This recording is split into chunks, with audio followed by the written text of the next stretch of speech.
bad government in Nigeria. Nigeria what? The only media that have been consistent speaking against the bad government and for the purpose for reformers. Nigeria what? Yo!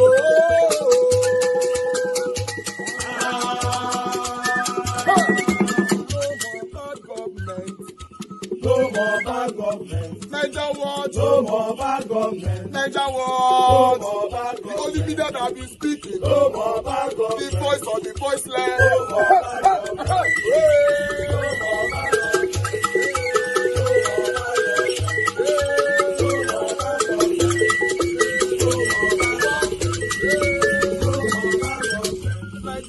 No more bad government. For the poor. No more bad government. Niger what? No more bad government. Niger what be here? No more bad government. No more bad government. No more bad government. In Nigeria. No more bad government. No more bad government. No more bad government. The only media. No more bad government. The number one media in Nigeria. No more bad government. That have been speaking against government. No more bad government. Niger what? No more bad government.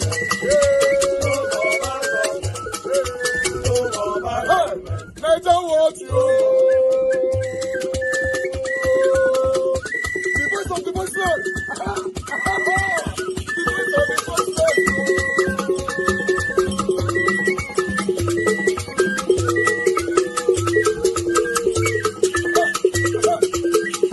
voiceless. Voice for the voiceless.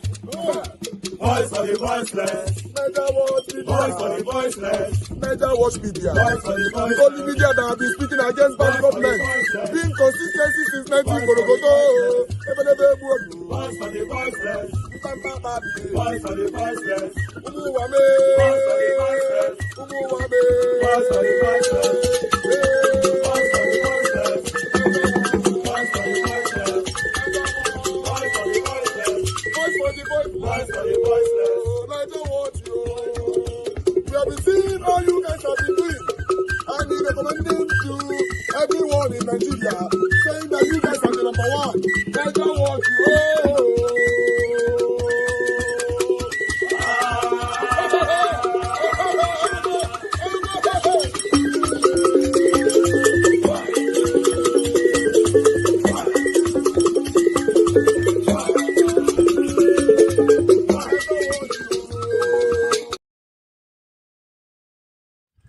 Hello and welcome. My name is Magnus Oraka and this is Woto TV. I just watched an annoying video, a very disturbing video that has the governor of Benue State. And what is very annoying about the video is that the governor, the sole administrator of the state, one who claims to be a Christian, a pastor, a reverend, said there is no genocide of Christians in Benue State. I am a reverend father, so being in governance does not take that away from me. I am still a reverend father. I came in as a governor, as a reverend father. I am working with the fear of God and the compassion of Christianity and humanity. And at the end of the day, I'm still going back to the church as a reverend father and a good Christian. So that is for the record. We need to understand this. In my state of Benue, we don't have any religious, any ethnic, any racial, any national or state genocide. We don't have that. Do we have a number of insecurities in the state? Yes, we do. But it is not a genocide. Someone would need to go through there to check the United Nations definitions for this. That is annoying. And if the people of Benue State are not angry about the statement of the governor, then I guess perhaps we should all look the other way while the population of Benue State is decimated. Why will the governor say that there's no genocide in Benue State? You know, this thing about genocide, I think a lot of people are misconstruing it. For an action to be described as genocide does not necessarily relate to the number of people being unalived. It is not the number of people being unalived that describes a state of genocide. It is the intention of the people that are bringing this mayhem that qualifies an action to be a genocide. What is genocide? Genocide is the intent and deliberate action to take out a group of people based on their ethnic or religious beliefs. So it is the intent that describes genocide. Even if you go and take up 10 people in a place, but the intention is to wipe out and obliterate the ethnicity or the religion of that people in that place with the intention to take over, that is genocide. And that is what is happening. How can a governor of a state say that there's no genocide when it is in the same state? We saw mass burial. Was it not the same state that your principal, Tinubu, said he couldn't go because the roads are bad? Was it not the same state that Tinubu came in order to commiserate with you about the death of Christians in your state? I am very disappointed, and people of Benue State should be ashamed. My greatest worry is that how did these fools, or how are these fools getting ways to get into power? You call yourself a reverend. You are a shame and a disgrace to the body of Christ. Please stop describing yourself as a pastor, because you are not in any way near being referred to as a pastor. You are a complete disgrace and a mundus. In that, because you wear that black thing and this small white thing in your head, you are a disgrace, a very, very huge disgrace. And people of Benue State should bow their head in shame that they elected a fool as a governor. These are lives we are talking about, for crying out loud. These are human lives. Fathers, mothers, children, babies. And you want to please your employers. You want to sustain. You are placing the sustenance of your future as a governor of Benue State above the realism that Benue State's people are losing their lives. You are a disgrace first to your family. You are a disgrace to your father. And you are a disgrace to that title you are wearing, governor. And be accepted in the community. Opportunities are out there for them. They can be rehabilitated. An ex-Boko Haram stands having laid his arms and comes back, turns his way away from his negativity. He stands to be a president of this country. He stands to aspire to any position in this country. Why is he wasting his time when he cannot even deliver? We will do that. But we have appealed to them, including their detractors, their collaborators, to see reason to, as fast as possible, quickly drop their arms so that we can once again reoccupy our peaceful position in Nigeria. With all due respect, sir, General Abdulmalik Bulama Biu, with all due respect, sir, with all due respect, sir, you are a general in the army, GOC for that matter. GOC for that matter. You are not a pastor. It's preaching where you did hear the preach. Look at you sounding tough. You are sounding tough. If the Boko Haram can just lay down their hands unconditionally, then you went on to say we are appealing to them. You are sounding tough, but it just showed weakness. You are sounding so tough. GOC. Now they talk like this. GOC. So if he lays down his arms unconditionally, as you are feeling pompous, your Ghana where you talk to, I say maybe they fear you. Unconditionally, if he lays down his arm, he's forgiven, and he stands the chance of becoming the president of this country after I don't buy a lot of Nigerian citizens. So how do you expect them to stop when there's no penalty for whatever thing that they are doing? All they have to do is to lay down their arms, and they can be the presidents.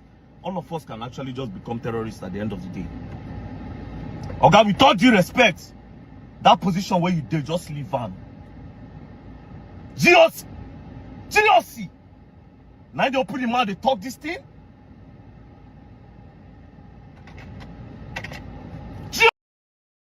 Video of Sheikh Gumi, a supposed negotiator between the Nigerian government and terrorists. If you have the bandits on your side, okay, I'm telling you, Lakara will not have a footstep in Nigeria. Oh, okay. So the bandits will now, attack them instead, and then. Oh, definitely, because even the bandits, they have area of control. Amazing. This one doesn't encroach on this area, and this one doesn't encroach in the area. Interesting. So when you make peace with bandits, they will protect for you the forest you are talking about. All right, Sheikh. Thank you very much. They'll prevent further kidnap, and then gradually and slowly, gradually educate them and civilize them. All right, It's a simple way out. Thank you very much, Sheikh. You need to spend money. You see this thing that Sheikh Gumi is saying is a very terrible and a very wrong idea. You cannot negotiate with a terrorist that you have not yet conquered. Because right now, and even the Nigerian government won't negotiate with them. Not be them won't negotiate with you. They cannot go scot-free. Anybody involved in any type of crime in the East cannot go free. And they're doing it because I'm in DSS. That's why if I said no idiot can try this rubbish, and they know it very well. They know it very well. And I suspect that some people in government are complicit. They are making money with insecurity. That's correct. They are making money with it. They know Nnamdi Kanu is outside. In 2 minutes, this nonsense will stop. Who is the idiot?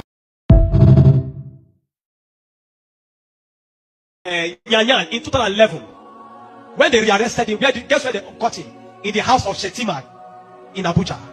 What is he doing in the house of Shetima if Shetima doesn't know him? But today, Shetima is your vice president. How do you win a war where terrorists are ruling you? Where terrorist sympathizers are moving around? This is not a period to say we are praying. No! This is a period of wisdom. This is a period of action.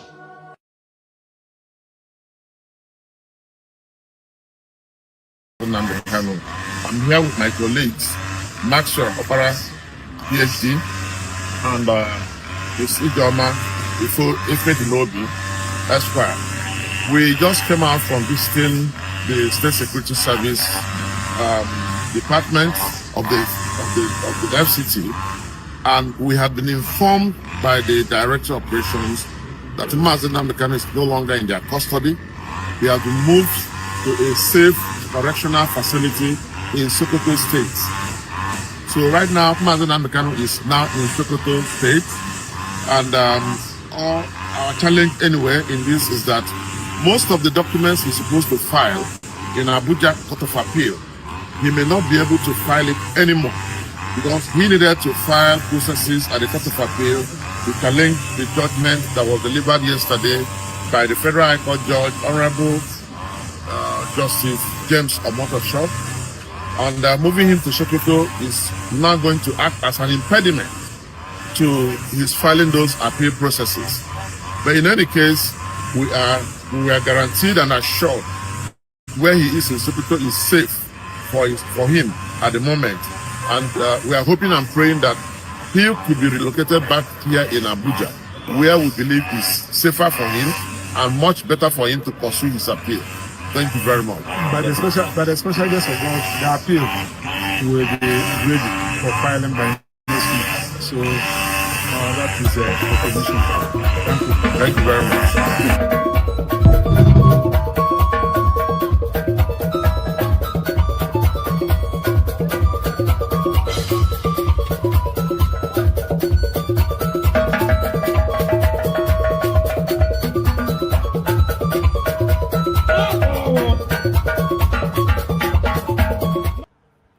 All right. Good morning, good afternoon, good evening to every one of you, my people. It's good to be back here again. We need to start talking right now.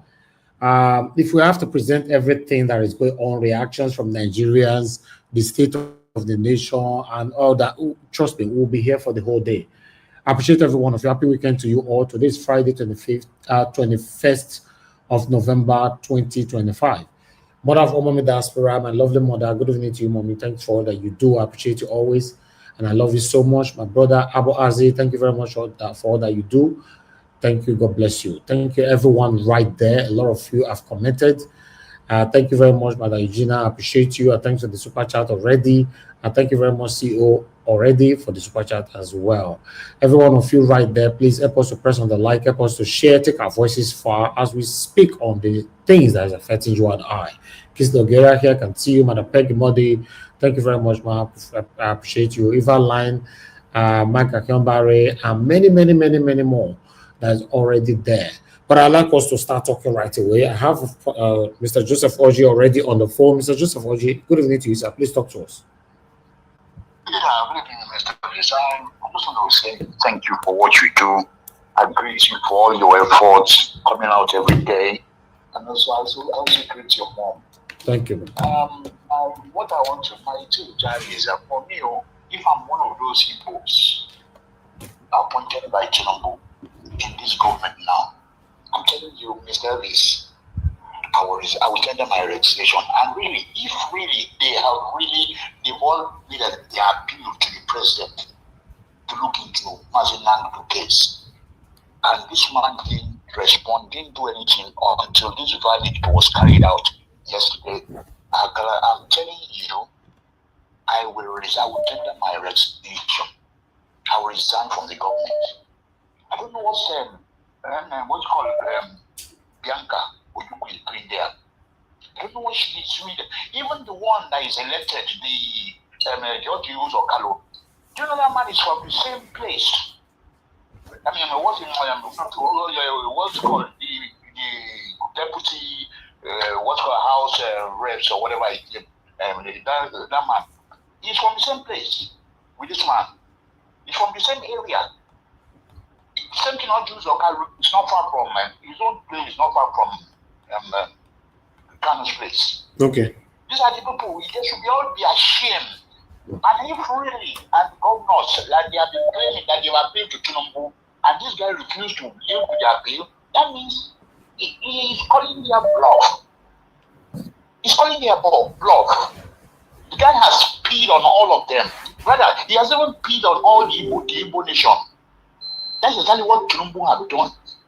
And woe betide any Igbo man that will go and queue up and put their votes, ballots to APC government or Tinubu. I'm telling you, woe betide them. It's a shame. It's a total shame. I'm telling you. I heard my last thing when I told you the last time. I said this nation is conquered. The Igbo nation is conquered by APC government. I told you that. It's a total shame. And up till late, you said, can you imagine these governors are lying? You telling me Mba make a statement that we went to that they appeal to Tinubu about Nnamdi Kanu in front of that Enugu house. All of them, 5 of them lined up. They said we've all made our appeal. And this same appeal now, you still queue up, go and join this same party. I don't know. All right, thank you, sir. Thank you, Mr. Joseph Oji. Thank you, sir. Thank you, sir. Thank you. God bless you, sir. Okay, let me take another call. Thank you, Mr. Wale. Hello, Mr. Yes, sir. Good evening to you, sir. Please talk to us. Good evening to everybody in the panel. Mr. Evans, Yes, sir. I don't know. Well, maybe I'm not lost kind of thing, or maybe this Yoruba government. I'm a Yoruba person, but maybe we are trying to do something to this to our fellow brothers and sisters. I don't understand because I read something today that someone who don't fight a lot of about 77 communities was given 20 years in prison. Why Nnamdi Kanu, who had never fight just one person, was given life? I don't understand, Mr. Evans. I don't know what is going on. Maybe you know, or our panelists help us. Talk about this thing. Okay, thank you. Because Mr. Evans, our panelists help us talk about it because I'm kind of confused. How can someone buy 7 communities and he talk say yes, he is guilty of spying them, and they give them 20 years. And Nnamdi Kanu was given life, and the same judge that I think the same judge and the judge do the same everything. They are both Yoruba. What is going on? Okay. What is going on? Why are we Yoruba like this now? Okay, Mr. Wale, thank you, sir. Thank you. Okay, sir. Thank you, sir. Yes, sir. I appreciate you. Thank you, sir. Okay, I would like to take another call quickly. Mr. Simon, thanks for calling in. Good evening to you, sir. Talk to us. Mr. Simon, are you there? Yeah, go ahead. Talk to us, sir. Good evening to you. Sorry for that. Now, this one how they talk for the Nigerian matter. Tinubu don't want to offend the North. No more offend the North because of 2027 election. Now they go on. So, all the Igbo leader, all the Igbos, some of the governor, the minister, all the senator, they say that they talk about the release of Nnamdi Kanu. So now tell Nigeria say to tell the people say now lie, not hear the go for the ground. Now so they see the talk now, they talk say presidential now they wait for. Now so they go see do, not here go see come outside because the people for Nigeria they don't get they don't get power, they don't get what they stand for them. See Gumi when they talk about the Nigeria where they give bandit money, they take care of them. That's like who they for hospital. Not only that, also talk about this for Nigeria. No governors or senator talk about Shigumi at all. Nothing. You know, they don't bank, they just quiet. But see, just come on Nnamdi Kanu, sweet they go on. They talk, the man talk. As for your platform yesterday, don't put it to say it good for them, Those who they don't say it good for them, that's why it go be for them. They talk something their mouth, so they not do it. That's why they'll go prison. I'm sorry for this, so I'm talking about because I don't say you don't agree with them. They don't say he talking with mouth, he don't mean not do it. The video they everywhere. Now video they talk. He carry gun, I be carry knife, I be kill anybody with the cash red hand them. But people they talk for a platform yesterday, they say he do they did against that because of bad play. I don't know what they carry for the Igbos. Now so you could be for those people family. If they talk about anything, maybe say for us, who they not do, so they carry the family to prison. Thank you, Ghana Wash. Thank you, Mr. Simon. Thank you, sir. Okay, we have more people calling in. Yes, somebody asking for our number on the comment section. I'm going to put it on the screen quickly. Madam Deborah, please, I'd like you to talk to us while I do that. Okay, Madam Deborah, are you there? Okay, Madam Deborah, you're not available. Maybe. Hello. Okay, Madam. Good evening to you. Please talk to us. Yeah, good evening, Mr. Elvis. Good evening to everyone. It's just a sad situation. Yesterday, I was watching, but I was just too emotional to call, and I listened to your submission. Honestly, Mr. Elvis, if you've been paying attention, I think anybody who pay attention closely from what happened in 2023 election will not be surprised, at what is going on in Nigeria. And I would just advise that you manage your expectation, to be honest with you, because we are going to see more of this kind of shameful surprises. More are going to happen, especially in 2027. After watching what they did in 2023 in broad daylight, how they overturned election and gave it to somebody that did not even win, somebody that we all saw with our two eyes. Anybody who watched what happened in 2023 and is surprised at what is going on, I think it's either the person is not paying attention closely. Just like Mr. Jonathan said yesterday, I believe that Tinubu, I'm sure there are people who even put him there. There are people who make decisions concerning what happens in Nigeria. Even the governors are not even in charge. I'm sorry. You can see the governor of Benue State is more or less like a spokesman to the terrorists. He cannot even defend his people. Rather, he's defending the people that put him in power. So we are in a very, very difficult, in fact, in my own opinion, I think Nigeria has gotten to the stage that I don't even see any way out again. And anybody who is still having some expectations, I would advise the person to manage their expectation, because we are going to see more of this kind of injustice. Even the 2027 election, whether anybody votes or not, the people who will decide who is going to be there will make their decision and nothing will happen. All right. Even if one single person does not come to vote, they will decide who will be the president and Nigerians will move on. Even this Nnamdi Kanu injustice now, I can guarantee you after 3-4 days, everybody will move on. It's such a sad and such a shameful situation, but I'm not surprised.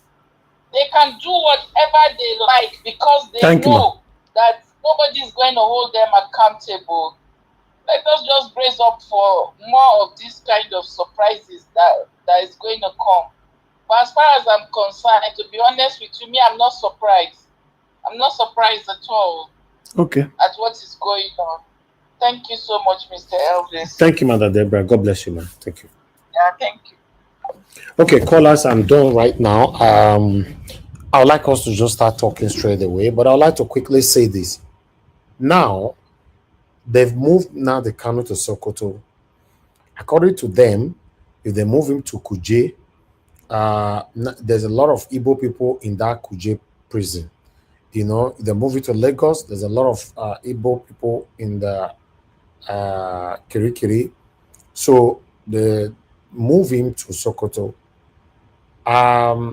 For me, now, how would Nnamdi Kanu's lawyers, I don't know if the lawyer would be, will be brought back again. I don't know what is actually happening, because before he was sentenced, he doesn't have a lawyer anymore, right? So except the lawyers want to put themselves back again. But my question is, how are they going to be traveling to Sokoto to defend or to take this whole matter? Or I don't know. Maybe I want to be educated on this. And do anyone have experience about the history of Sokoto prison? I also want to be educated on that. It's very unfortunate that this is happening, and the Igbo elites are not saying anything. Why some of them will come to this platform to say that, Nnamdi Kanu is in Nigeria, it's not an Igbo thing. Like they normally say on Peter Obi as well. Sometimes when we call Peter Obi out on one or two things, they'll say, no, Peter Obi is contesting for Nigeria presidency, it's not an Igbo thing. Listen, if house not stand with you first, it will be difficult for you to amount to anything in life. Yes, go and find out. If house not stand with you first, it will be difficult for you to amount to anything in life. Have that in mind. But I'd like to take this call so that we can just move on. Mr. Sazuwa, please, I want you to talk to us quickly. Guys, help us to press on the like, help us to share. If you can, also press on the dollar sign right there. Encourage what we do here. Mr. Sazuwa, are you there? You are not there. So if you call back, then you might not be able to speak anymore. Let me call on the first person on the panel, which is Oga F. Emmanuel. It's good to have you on the show, sir. Good evening to you. Please talk to us. Yeah, good afternoon. Good afternoon, Mr. Elvis. Can you hear me well? Yes, sir. Yes, sir. Well, it's so disheartening, and I'm pained personally that we have degenerated to this level as a country. Nothing works. The institutions are not working. The politicians are not working. The judges are not working. The security architecture, nothing absolutely is working. That is why you can say that Donald Trump can easily, conveniently say, place us on CPC, that is country of particular concern. And this particular concern, that word particular means there's a lot of things in that word particular. So it depends. So just like you can fill in the gap, whatever you want to put, it's up to you. But it's a country of many concerns. That is in my own words. Nigeria is a country of many and numerous concerns. Sincerely. So, my brother, this Nnamdi Kanu's judgment is completely unfair. The judiciary are treading on lawlessness because two federal government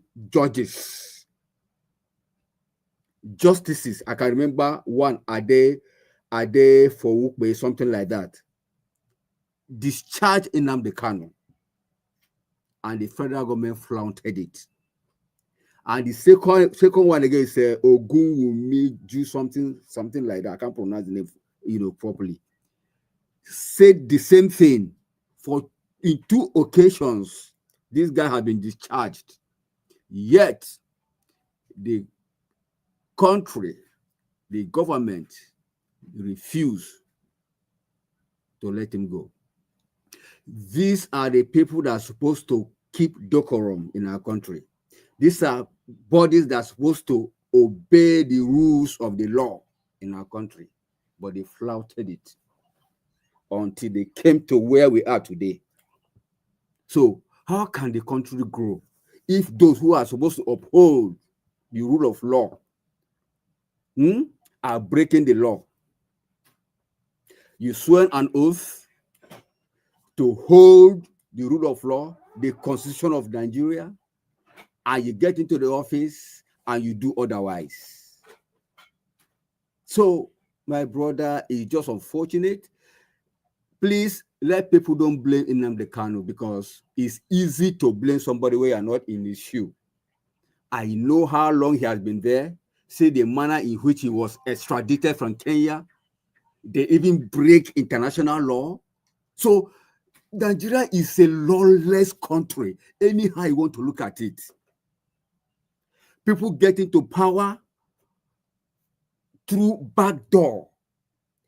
People do all kind of things through back door. How do we think that there will be justice? The people that are called judges, are they not part of Nigerians? Are they angels from heaven? The answer is no. They are part of us. They grew up in our community. They live with us. They know what it is. They are human beings before they became judges. So they know. They are equally culprit of all this nonsense. Forget that they are called judges. So for me, it's just unfortunate. And for the Igbos, where are your voices? You guys are not speaking loud enough for me, if you ask me. I remember vividly when this guy that was advocating for Yoruba Nation, what was his name again? Somebody should remind me. What was his name again? I can't remember his name. That they now had to now, you know, how would I call it? This matter was handled in a Sokoto, where in Benin Republic. Obasanjo had to go there. Obasanjo had to go there. Sunday Igboho, thank you, sir.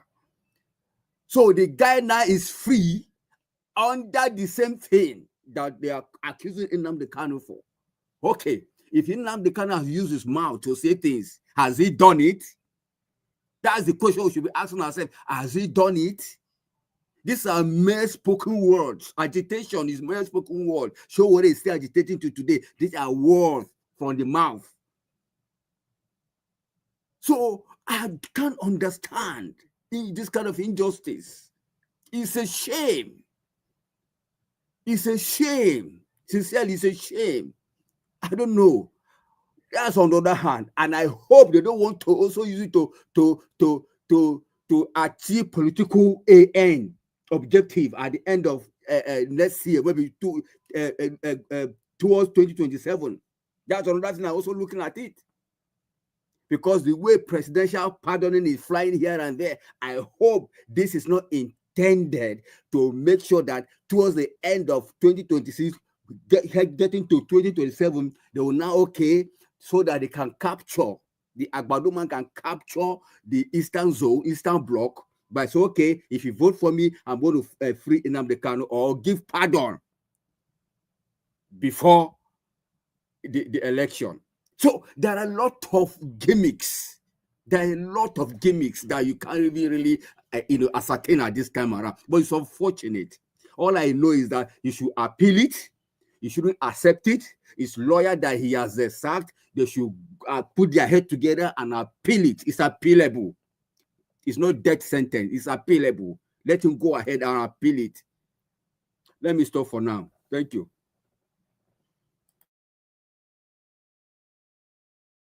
All right, Mr. F. Emmanuel, thank you very much, sir, for that, your wonderful submission. God bless you. I'd like us to move on now to the next person so that we can round up on time today. Madam Rita, okay, it's supposed to be Mr. Emeka before Madam Rita. Okay, Mr. Emeka, please talk to us. Good evening to you, sir. We can't hear you. Okay, Mr. Emeka, you have audio problem. We can't hear you. Madam Rita, please talk to us. Good evening to you, ma'am. Yes, good evening, Mr. Elvis. It's nice. Can you hear me? Can you hear me now? Okay, you are back now. Oh yeah, go ahead, Mr. Yeah. Meta. Sorry, Madam Rita. All right. Sorry for the technology interruption. Anyway, just to follow up on yesterday, You I've have been able noise, to you have provide noise on you. your background. You have noise on your background. I don't know if it's your speaker. Sort it out, please. Thank you. Okay, let Go ahead. Madam Rita speak. Let me sort it out here. Okay, better. Madam Rita, please, sorry, talk to us. Yes, thank you very much, Mr. Elvis. Good afternoon, and good afternoon to my lovely mommy, Lamehi. And greetings to you, Mr. F. Emmanuel, our in-law. It's nice hearing from you. And Thank you, Mr. ma. America. Thank you. And Mr. America, I greet Abuazi and everybody in the comment section, basically. Mr. Elvis, I want to thank you. You're trying. I saw the videos about different people's opinion, about what's going on with the terrorists in Nigeria, and of course, in Nnamdi Kanu's case. I would like to make an appeal, please. If you're a social media content creator, whatever it is you do, whether you're a content creator or you're somebody who does something on social media or you have a platform, please do not make a joke of what is going on in Nigeria. Do not make a joke of what's going on in Nigeria. Please do not make a joke of it. Do not make any skit that seems like it's a joke. And I'm saying this referring to that guy who pretends like he's crying, It's silly. I mean, the one that, what's his name, Peter for Nigeria, and the other guy, Mamma Mia guy, that is exactly what people need to see. People need to understand what is going on, not the other guy who was forming crying, and then they have like a laughing thing behind sound. It's ridiculous. We should know when to cross the line. We should know when not to make jokes. And I'm so happy, Mr. Elvis, when you talked about what's her name, Oje Okpe, smiling. I don't know. Some people have just this constant smiling face. But you know what? When that young lady died, Somto Daimia, so rest in peace. She wasn't smiling throughout. She was shaking with emotions. So it means she can control her emotions when you're talking about serious issue. I mean, come on. We just finished talking about a lot of people who passed on, innocent people, or the case of Nnamdi Kanu, and then the next thing, the video is showing you smiling ridiculously and stupidly. I need to send her a message on her DM. Please stop smiling. If it's something she cannot control, she has to do something about it, because you are trampling on the emotions of people. You don't watch CNN? Oje Okpe, you're an experienced international woman. Yes, you're an experienced model, and you're into the media. You are experienced. So you cannot tell me that you don't watch Oprah come out and they talk about a serious issue and she's smiling, or CNN or BBC or Sky. Like, seriously? Unduka Obiabena, please, if Oje Okpe cannot present herself properly when talking about serious issues, listen, it's not just about dressing nice or speaking eloquently or just coming out to present news. We ought to have to see it in your containers, in your disposition. It should reflect the kind of news that you are showing. Even if you have to show a straight face, you have to control your emotions. That's what's part of being a broadcaster, for Christ's sake. I want to start with, in fact, there are too many things. Nigeria is just going through some form of PTSD right now. I feel stressed already. Mr. Elvis, I don't even know how you even do it. You come on the show on a daily basis. You talk about very serious issues, about life and death, about suffering and pain. I don't know how you do it, Mr. Elvis. It's your mental state. I pray for you, because it's not easy to absorb all this information, and you put it out there on a daily basis, and then you have to talk about it. You have to explain it, and you listen to other people's opinion. There's a lot of arguments, and you listen to different people's sense of reason, and at the same time, you have to be a father and a husband. I don't know how you do it, Mr. Elvis, but I think the Holy Spirit is guiding you. I told you, I said you are a priest of peace. Yes, you are a priest of whatever it is. I don't know whatever it is God has sent you to do, Mr. Elvis. I pray that you continue to do it. and nothing will trample on your destiny and whatever it is that you are doing. Where God wants to lead you, Mr. Elvis, I pray the Holy Spirit will guide you and lead you to the essence and the reason why you were brought to this world. You are doing some part of it, but I believe there's more that you have to do. And that also applies to each and every one of us here that come in here every day.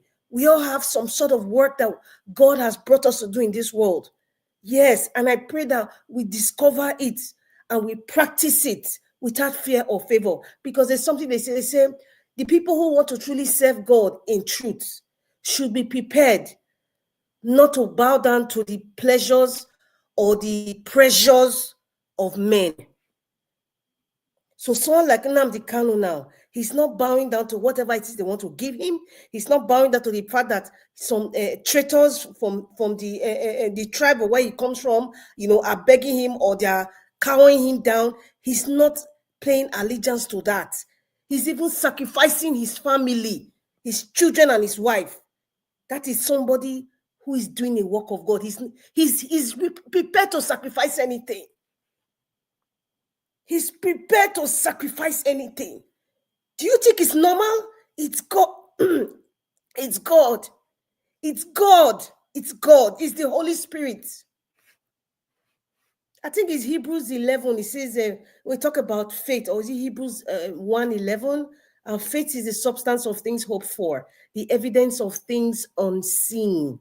What does that mean? It means that there are unseen things. That word, underline, unseen. It means that there are things that are unseen that are existing that we cannot see with the ordinary eyes, except the Holy Spirit opens your eyes. And that also means our actions. Nnamdi Kanu, if you look at from when he started till now, you see him vituperating in court. You think that is normal? You think it is his strength with his ill. They talk about, swelling in his armpits and there's a lot of sickness and a high level of potassium. Dr. CM explained the consequences of what that does to your body.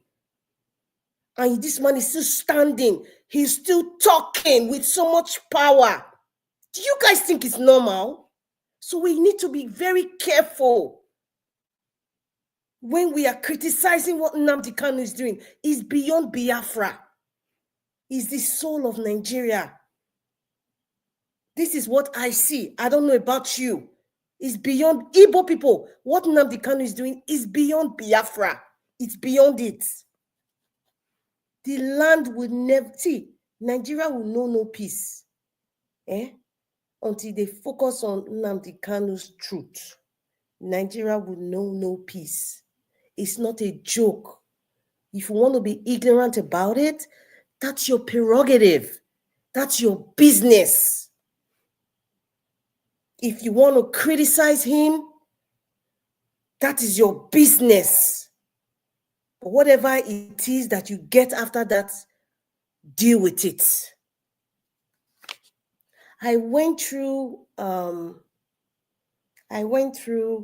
Justice James Omotoshaw's biography and his Wikipedia page.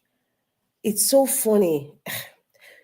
Something, I had this, let me put it out, let me just say this, let me use the word opinion. It's not, no, but I had this thing that, you see what, the Dele Farotimi book, Nigeria's criminal and justice system. Please, if you haven't bought that book, please go and buy it. Nigeria, its criminal and justice system. I bought that book and I read it. Justice James Omotosho is a product of what that book talks about. I repeat, Justice Omotosho is a product of what Dele Farotimi's book was talking about Nigeria's criminal and justice system. That is who we are today. And there's a plethora of them. There's a plethora of them. Apart from the other hidden fact that people don't want to talk about, the occultism. Many of these men are cultists. I'm not saying allegedly. Many of these men belong to associations. They belong to secret societies. And that secret society is also part of what has destroyed our system. That secret society also elevates these people to become justices, to become senior advocate of Nigeria, to become Supreme Court judges. Don't give me that bull crap that it's by the virtue of the fact that, you know, they deserve that position. Justice James Omotosho is one of those people that Dele Farotimi talked in his book. Is part of the system. Is part of the system of what Dele Farotimi talked about, the Nigeria's criminal and justice system. How most of these people get to this position because they have work to do for the satanic people. He says that of course, he went to school. He read his first degree was economics and business, and then he went to Olabisi Onabanjo University. I think 1997 he was called to the bar. So between 1997, when did he become a justice? Oh my goodness, God. Hi, Pade Banjo. I hope you. I know and I believe you're resting in peace. His net worth is $7 million. I mean, that's the one that they gave us. How did he get to $7 million? From what I read, he grew up in Najegule. He come from a very humble background. What business is he doing? And then they didn't specify. He just said he has he said he has wife and kids. He said boys and girls. And they said notable cases. Listen, notable cases. Nnamdi Kanu's trial, November 2025 ruling. Rivers State emergency ruling cases 2025. APGA leadership disputes. Philip Shaibu's reinstatement. In other words, Justice Omotosho has a penchant for dealing with controversial, difficult cases where he can take anything just to trample against truth and justice. You see, in the legal system, and I know some lawyers are listening, this happens all over the world. Some lawyers are listening to me now. Mr. Elvis, I'm sorry, but I have to finish this.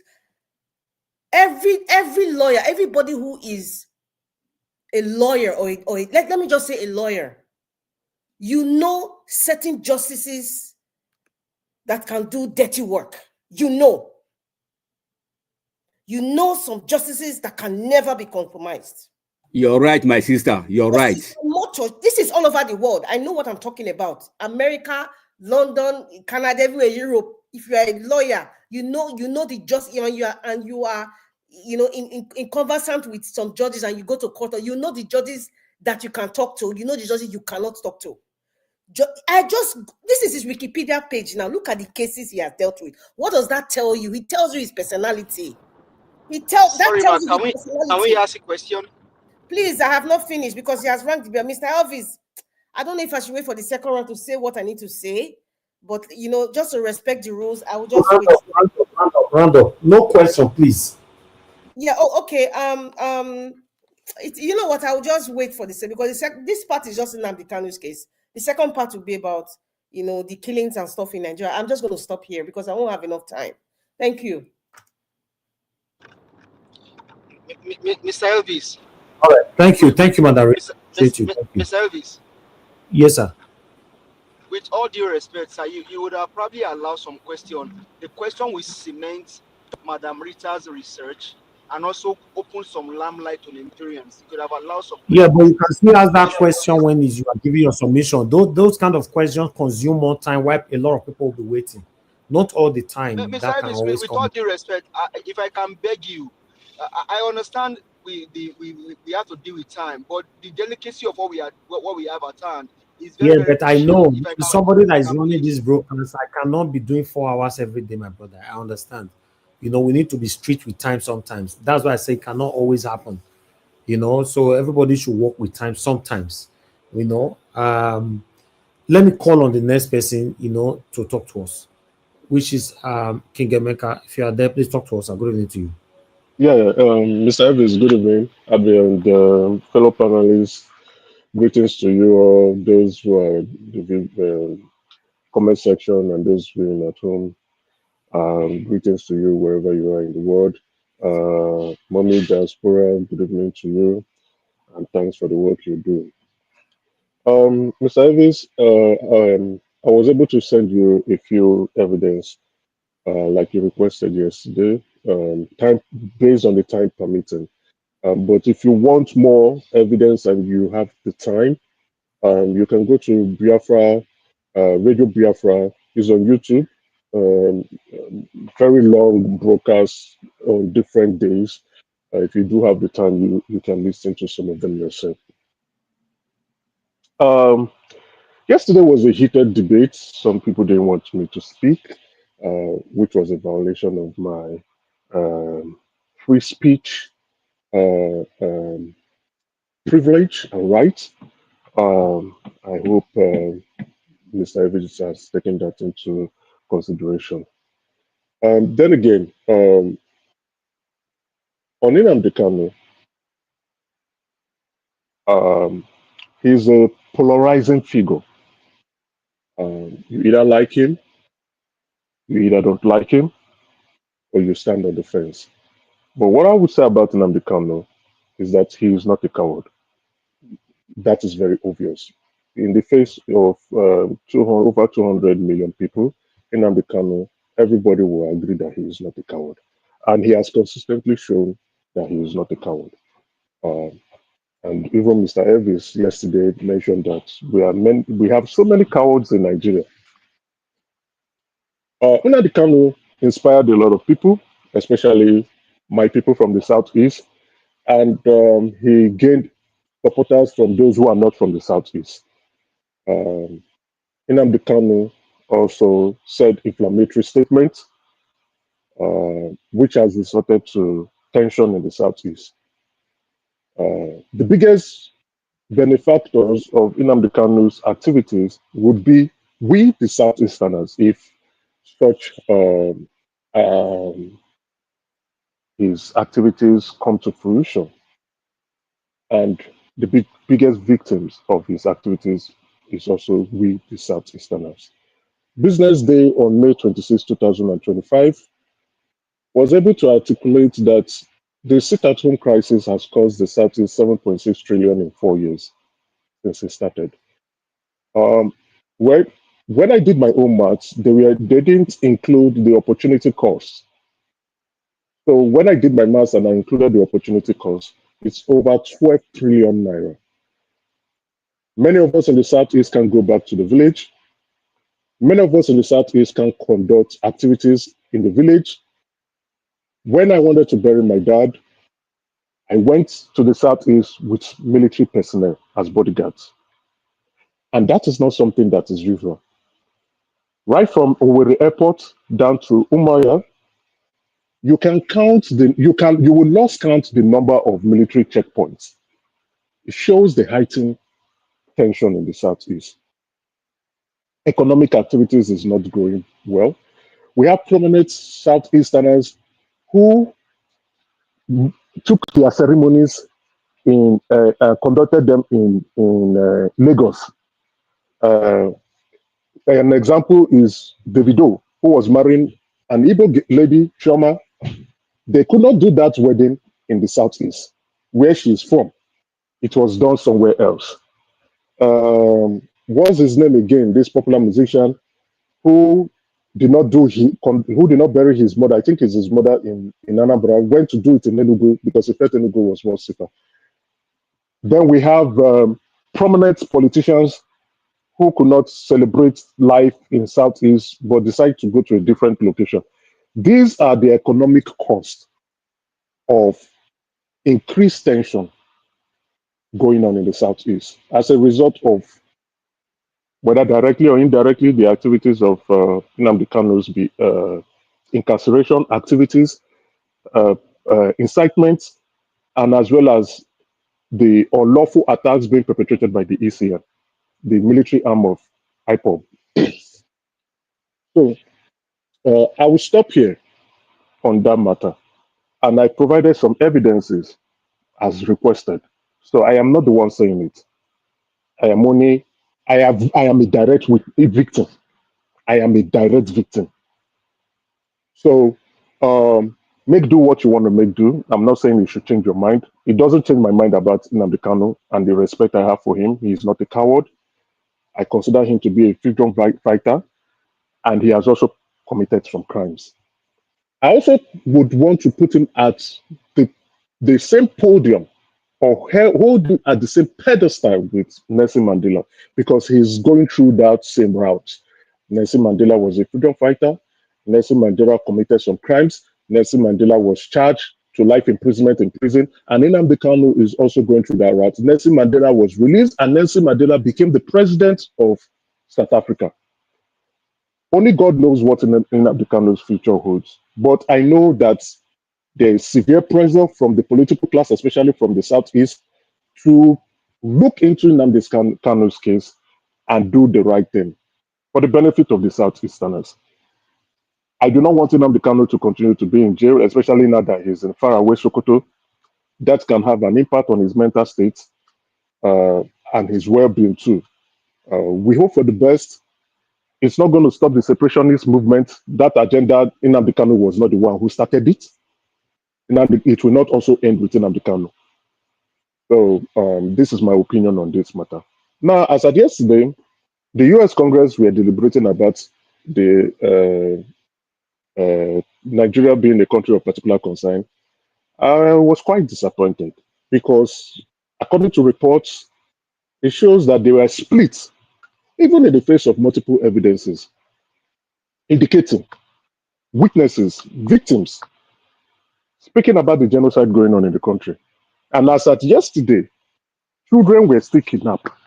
Even to this morning, children are still being kidnapped from schools. People who are going to school to gain an education are now in the hands of terrorists. Only God knows what's going to happen to them and what their fate is going to look like. The killings have not stopped. The killings have only increased.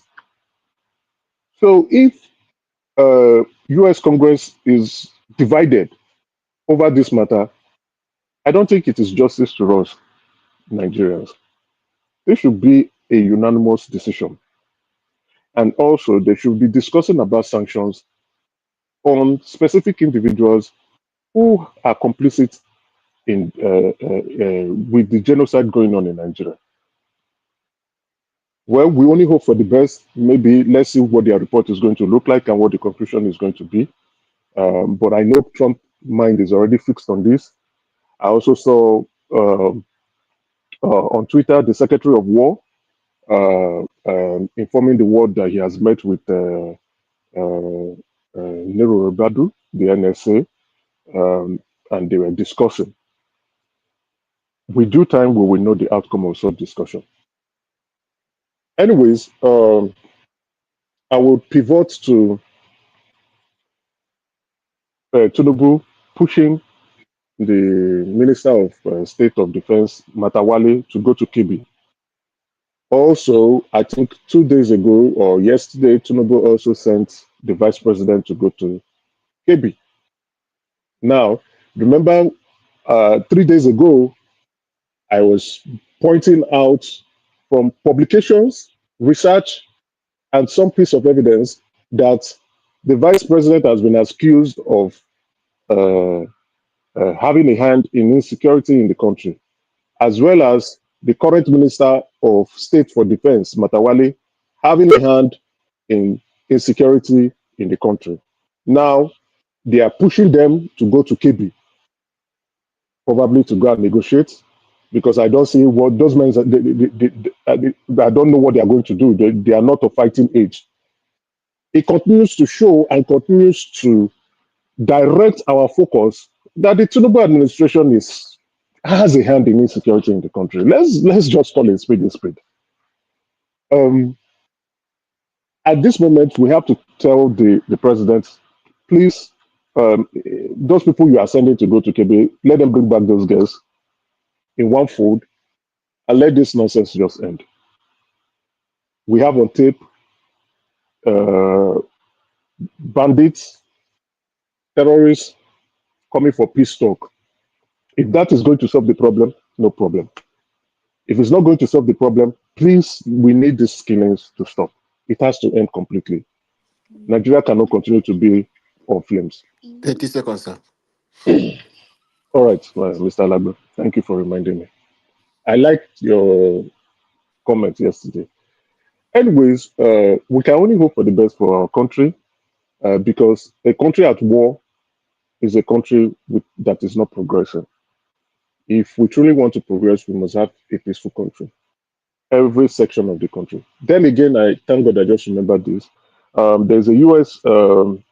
Intelligence officer, U.S. Army intelligence officer, that informed the world yesterday that there are some Fulani herdsmen who have built specific locations in, I think, in Ogun State. If it's like Ogun, if it's not Ogun, probably Osun State. He said it out. He used GPS and satellite imagery to show. Somebody now went to go and confirm on foot and said that is true. It was on Twitter or X yesterday.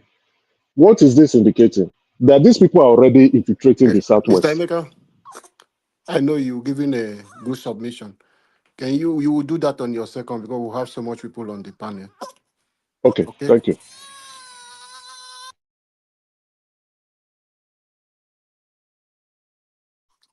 Mr. P. Soft, please speak to us. Okay, thank you very much, everybody. Good evening, Mr. Elvis, Mommy Diaspora. I really appreciate you. Thank you for supporting this channel and every one of us. And thank you, panelists. Can you hear me, please?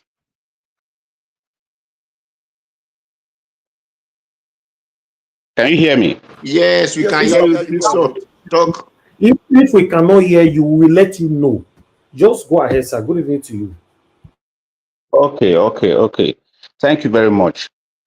This, I'm going to start from like Kanu's case. I wouldn't know why they sent him to, I don't know whether it's Sokoto or wherever they sent him. And I'm really even surprised, even no matter what he did, I don't know why they will have to push him down to the northern part of the country, considering the, security crisis around the country. It's very, very crazy, and I don't know why they will do that. And then maybe, let me speculate a little bit, maybe the politicians in the eastern part of the country, they might have hand in it, because it is impossible for them to just move it down to this northern part of the country, without any agitation from the politicians, kind of like, it's crazy. So I don't know. I just believe that they must have hand in it, regards to that. If you look at Kanu's case from the beginning, I try to be analytical in my speech or in my presentation. Kanu's been betraying like twice now. From the very time he was picked up, if you look at it, he was betrayed by his very close friends, by his allies. And then the second betrayal was when they got to the Supreme Court. Immediately after that judgment, after the referral judgment, because that was a referral judgment, they betrayed him again by, kind of like convincing him to change his lawyers. Look at the way his lawyers handled the case. If you actually look at the case, you will know that Kanu right now is facing life imprisonment because of mismanagement of that case from his lawyers. Kanu was already on the route to escape from the previous judgment. Then this very lawyer came back and told us, everything I'm saying is still on his handle. He was the one that went to register Kanu back to trial, because the judges were already said that there was no need for trial because the Nigerian court does not have the rights. The Nigerian government are not qualified to try Kanu, looking at the way he was kidnapped, brought back to the country. So for this lawyer to return Kanu back to trial, that means something must be wrong somewhere. Everyone knew that if Kanu went to trial, he will be sent. It is impossible for Kanu not to be sentenced. I don't know where a lot of people are getting this logic from, expecting the judge to acquit him. I just don't get it. I don't get where that thing is coming from. It is impossible for Kanu to be acquitted if he went through trials. So the best option that was provided for him was not to go through trial. So after putting him back to trial, then they realized that they've messed up. They started fighting the judges. You can't do that. Even in the United States, if you already admit someone on a trial, you're going to tell the judge, oh, okay, you're not going to go to trial. No, you already missed the first point. That was what happened. Then they started fighting not to try it again, started quoting previous judgment. Those judgments no longer stand. The moment you entered into trial against the judgment, they were the one that breached the judgment. These current lawyers were the ones that breached the judgment, the previous judgment. Immediately after breaching that judgment, they realized that they made some crazy mistakes. They started going about trying to mislead Nigerians, telling Nigerians, oh, you cannot try Kanu. Who told you knew you cannot try Kanu? Who told you to take him back to trial? Even when the Nigerian government, the state was insisting that they were going to try him, the judgment said, no, you can't try him. This man, Allah Ejimako, I don't call him a lawyer. No, he's not a lawyer. He's a quack lawyer. He's one of those lawyers fella calls, what's it called? Swegbe. He's a Swegbe lawyer. Real big time Swegbe lawyer. He brought Kanu back to trial. And he called a press conference and made it known to the people that he has officially registered Kanu to go to trial, that they are not afraid to face the trial. Immediately, he fell into the trap of the Nigerian government. That was what happened. The second, I think that was the second betrayal. Now, the third betrayal is when he was arrested in the protests with Omoyele Sowore. That was the third betrayal. Now, when President Trump made some statement against the Nigerian government, tried to, come into the country to evade those and kick those terrorists out of the country. If you look at exactly what they did, I want you to just look at it. When he was arrested, Kanu made an announcement that he has changed his lawyer. He sacked all his lawyers. Who was giving him the advice to sack your lawyers? This is a complete case mismanagement. Who gave him the advice to sack his lawyers? Then he sacked his lawyers. He said he was going to represent himself and that he was prepared to defend the case. Then the judge opened up the case. Okay, you have time to prepare for your case. The day he was supposed to defend his own case, he said he was no longer going to defend his case, that he has no case to answer. 1 minute, sir. You see? So somehow, I just I can't take my mind off those analyses. I mean, looking at it from every aspect of the case, look at all the case, look at everything, how they manage all the stuff like that, it's kind of crazy. And I do hope that maybe, I hope they bring him back to the southern Nigeria. That's my prayer. If they did that, that would be fine. But I don't know if they're going to do that. But I really do appreciate it. But thank you. Thank you for that wonderful submission, my brother, Mr. P. Soft. Okay, Mr. George, if you are there, your 8 minutes, sir. Can you speak to us? Thank you for coming today.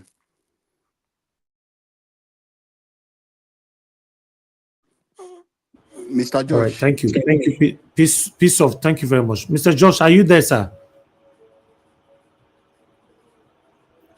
Mr. George, you always have issue with your network. I don't know. We can't hear you. We need to move on, sir. We don't really have time to waste at all today. Give us a mandate if you are there. Talk to us. Good evening to you.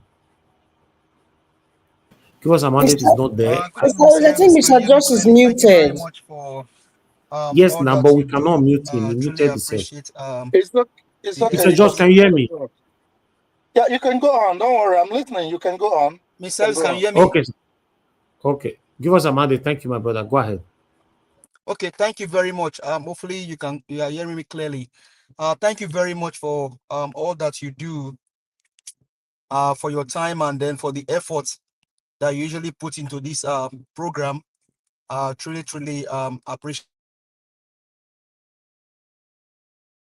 it. The panelists, the commenters, Mommy Diaspora, greetings to you, and to everyone out there, greetings. Earlier when Madam Rita was speaking, Um, I was asking that if we can allow us speak, maybe ask some questions. So one of my questions that I was going to ask is that why do we have some judges or some people, some judges take up these dirty cases? Now, it's either they have the backing of the state, and I mean, your very first point is very, very well taken. Most of these guys are cultists. Most of these guys belong to secret cults. Most of them are even maybe ground patron of this secret cult society. Now, the reason why they will take up these dirty cases sometimes is because they have backing, either the backing of the state, the backing of some grand commander also in their secret cult, and also because they feel emboldened that where we'll do this. I mean, look at what Afe Babalola did to himself. He did not care about the legacy that he think he has built, but he went ahead to rubbish himself and disgrace himself with the arrest of Dele Farotimi.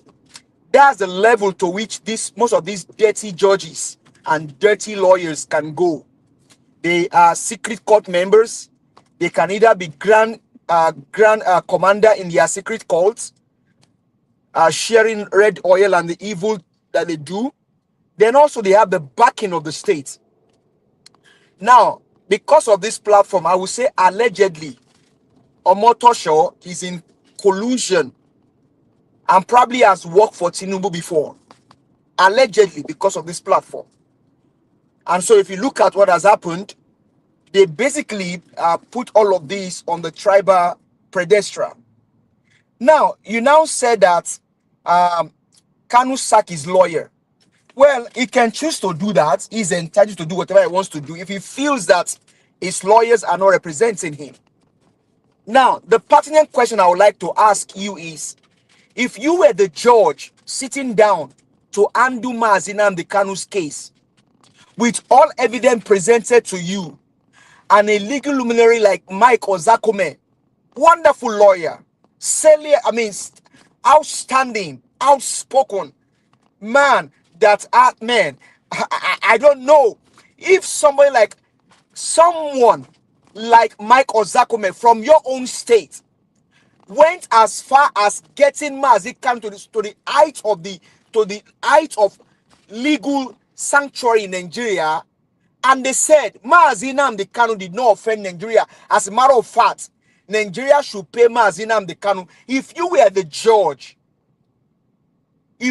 judge sitting down like Omotosho yesterday, will you pronounce judgment on Mazi Nnamdi Kanu that he has carried out terrorism? Now, you define terrorism, well and good. And with your own mouth now, you are saying that this man did not even carry out any killings of anybody. But the ones that killed people are now being put into Nigerian army, into security, into a security outfit. Now, I really want to understand what you are talking about or where you stand. If you were the judge with all evidences presented to you, and as you have the Constitution of Nigeria guiding you, will you sentence Mazi Nnamdi Kanu to life imprisonment? What? And I also heard somebody comparing Mazi Nnamdi Kanu to Nelson Mandela on one hand, and on the other hand, you're also castigating him, saying that he has done evil to Nigeria. Meanwhile, you have crooked judges, you have criminal judges, you have secret court judges, you have judges that are either grandmaster in their secret court, being backed by the state, and a man fighting for the life of his own people is being taken into custody. Now, if I take it into a foreign country, Donald Trump told Americans, oh, they are coming to take your country. They are doing this to your country. They are destroying your country. Donald Trump did not win an election. Donald Trump went as far as inciting people to go into the people's house in America. Donald Trump sits as the president today. Some of those that went into the house have been granted clemencies. Mazi Nnamdi Kanu. Now, Sunday IGBO, and I see as that question, Sunday IGBO and Mazi Nnamdi Kanu, put them side by side. Did Mazi Nnamdi Kanu, how is Sunday IGBO different from Mazi Nnamdi Kanu? How is Mazi Nnamdi Kanu different from Sunday IGBO? Sunday IGBO said he was fighting for his own people. Sunday IGBO is cooling off now in Germany. But Mazi Nnamdi Kanu is in jail, sentenced to life imprisonment. Nigeria is a lawless country, being governed by criminals. Nigeria is not a country. Nigeria is a geographical location, expression. And until we all realize that fact, nothing good can come out. Mazi Nnamdi Kanu is fighting the same fight that you and I are fighting on this platform. Because even on this platform, the owner of this platform always tells us that he has not benefited anything from Nigeria ever since he was born. And same thing you. Okay, what fight is Mazi Nnamdi Kanu fighting that is different from what I'm fighting for? Good governance, good road, better hospital, good education. Are those not things that Mazi Nnamdi Kanu is fighting for? And because of that, he was put in prison. Terrorists are killing people. For what reason? No goddamn reason. Only because they want to take the country. And those guys are granted, they are being granted amnesty. They gave them, man, even now, as much as even having them in your army. Nigeria is a lawless country. Nigeria is a, man, I don't know what to say. Justice Omotosho is a disgrace. You are saying that Mazi Nnamdi Kanu was abusing a judge? Or come on. On what ground did Omotosho prosecute that Mazi Nnamdi Kanu? What was the judgment based upon? And like somebody said earlier, this man only read the judgment written for him. Let's see how all of these things plays out. But Mr. Elvis, thank you for all that you do. I do appreciate you. I yield the mic. Okay, that was a wonderful submission, my lovely brother. I would have said you are my twin brother, but you are not energetic like me. You know, thank you very much. I appreciate you, and God will bless you. Now where we find ourselves now be this injustice, a selective justice. Is very, very crazy because I'm even surprised that till now, everywhere is silent. Everywhere is silent. Now Nigeria midday, everywhere is silent. Although one thing that I noticed today, almost a lot of people put Nnamdi Kanu sentence on their status. I noticed that. Fine, I understand everyone is scared to speak and all that, but we're not going anywhere when we continue to be silent like this. No, now mouth this mate talk. Now the Kanu talk with mouth. Why bandits they TikTok? They share money for TikTok. All of them before they used to put on a mask. Not anymore now. They don't put on a mask anymore. Right? But now the Kanu pronounced whatever he said. Let me get this straight once again. Whatever Nnamdi Kanu said or did or whatever that happened, if it needs to be penalized, so be it. But how come this same penalization is not equal when it comes to some people? That's my concern. To be honest, for example, everything Mazi Nnamdi Kanu said, let's assume someone have said in the past, and the person was also sentenced to the same amount that Mazi Nnamdi Kanu received today, I wouldn't be here talking. I've not seen where in the UK where people are calling out judiciary, calling out the justice for incorrect judgment or selective judgment. This is wrong.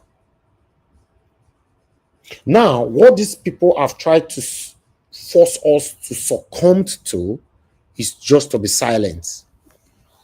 just to be silent. Whatever situation you are facing right now in Nigeria, just be quiet and face it the way it is. That's what they are trying to do now. Do you know, as I speak right now, I don't have light. I've been on solar for the past couple of days. In the afternoon, I'm not a day house, but before I come, the sun does charge the solar. This on my broadcast, na solar, and I talk to them most of the time. For those of you who think sometimes we exaggerate, let me take this outside, make you hear generator once again. Una know they believe what they tell you, wait till they talk. Let me take it outside. Can somebody just confirm for me now saying the year generator? Are you hearing it? Unmute yourself. Tell me. Is anybody hearing it? I don't miss this sound well. Oh. Eh? I don't miss this sound Yes, well. yes, yes. We don't miss sound well. Okay, good. All right. Because you know when we speak, some people might think, for me, I don't believe in lies. I don't believe in deception. I don't lie to my people. I say things how it is. Maybe that's why I offend people all the time. I just say it how it is. Or I talk out for where my sense reach. Let me put it like that. If you don't say I don't talk out where, then you continue for where I stop. But for me to come here and be lying, to exaggerate, just to make some people believe this is the state of the Nigeria, the country is totally just useless as we speak. Nothing is working here. Nothing is working. When I remember before I used to complain about my solar day and all that, I now have to spend additional 14.7 million naira to install more powerful solar in my house. 14.7 million naira I spent on this just less than 3 months ago. As I returned back from the UK, first the same week they started installation. Not the previous one where I said do all of us going to complain puto. Does it worth it? Now so they deceive ourselves that everything is fine. And for those of you coming to Nigeria for 30 December, I felt telling you the other day, make sure say this December where they come so. It's now 2-3 weeks you want to spend, at least just get at least a minimum of 6-7 million naira. If you want to live a comfortable life as you deliver for abroad. If you want to come and live a manageable life, maybe 4 million naira go reach you use. Or if you have your personal house, I can reduce it to like maybe 3 million naira for 3 weeks. Because you get your house, or you don't need to eat and you know they go anywhere. If not that, you go this country. I'm not even talking about the insecurity now. I'm talking about your own, the finances, what you might likely face to be in Nigeria. I believe it's obvious now to many of you that for me to be in Nigeria now, I love my country. My papa, my mama, everybody don't talk. My family members, they don't talk. Say, what are you doing there? What are you doing there? What are you doing there? Of course, I have what I'm doing here. And apart from that, I'm a patriotic Nigeria. I've said it so many times here that Nigeria is better than all the countries in the world. The only thing that fails us is our government. How you expect me, I love another country past where my papa, my mama, all of us come from? So when we are speaking truth to power, you not see 1 or 2 persons will be trying to counter us. Like say, we don't know what they do. That is painful. It looks like I just come on air to talk and talk and talk. Moderator gave a submission earlier on. She don't know how I do this, broadcasting this every day and all that, psychologically, and the effect of this negativism. You don't know. Today now, I left my house at 5:15 a.m. Day before yesterday, I left home at 5 a.m. in the morning. Now, I could say throughout the whole day, I could not broadcast anything about Nnamdi Kanu. As I reach house, una don't dey my mind say broadcast day we don't go on for the past years, almost a decade now. May I quickly turn it on because people are waiting. That's the only reason why we are doing this. Normally, now I know why I've been calling for the past 3 years for other Nigerians to embrace this same broadcast. If some of una think because of money, I don't call you say come and eat from this money. Una don't agree join. Una don't see him. Some of una maybe una trying for back. Una say as he do una wrong. Who wants to be talking about Nigeria's politics for Christ's sake? Who? For what reason now? I don't want to take the platform. We have lots of people on the panel. Let's move on. I'd like us to hear from our Dream Nation. My brother, thank you very much for all that you do. Please talk to us. Then we'll come to Mr. Oduwa before Gassien. Yeah, thank you, Mr. Najawaj.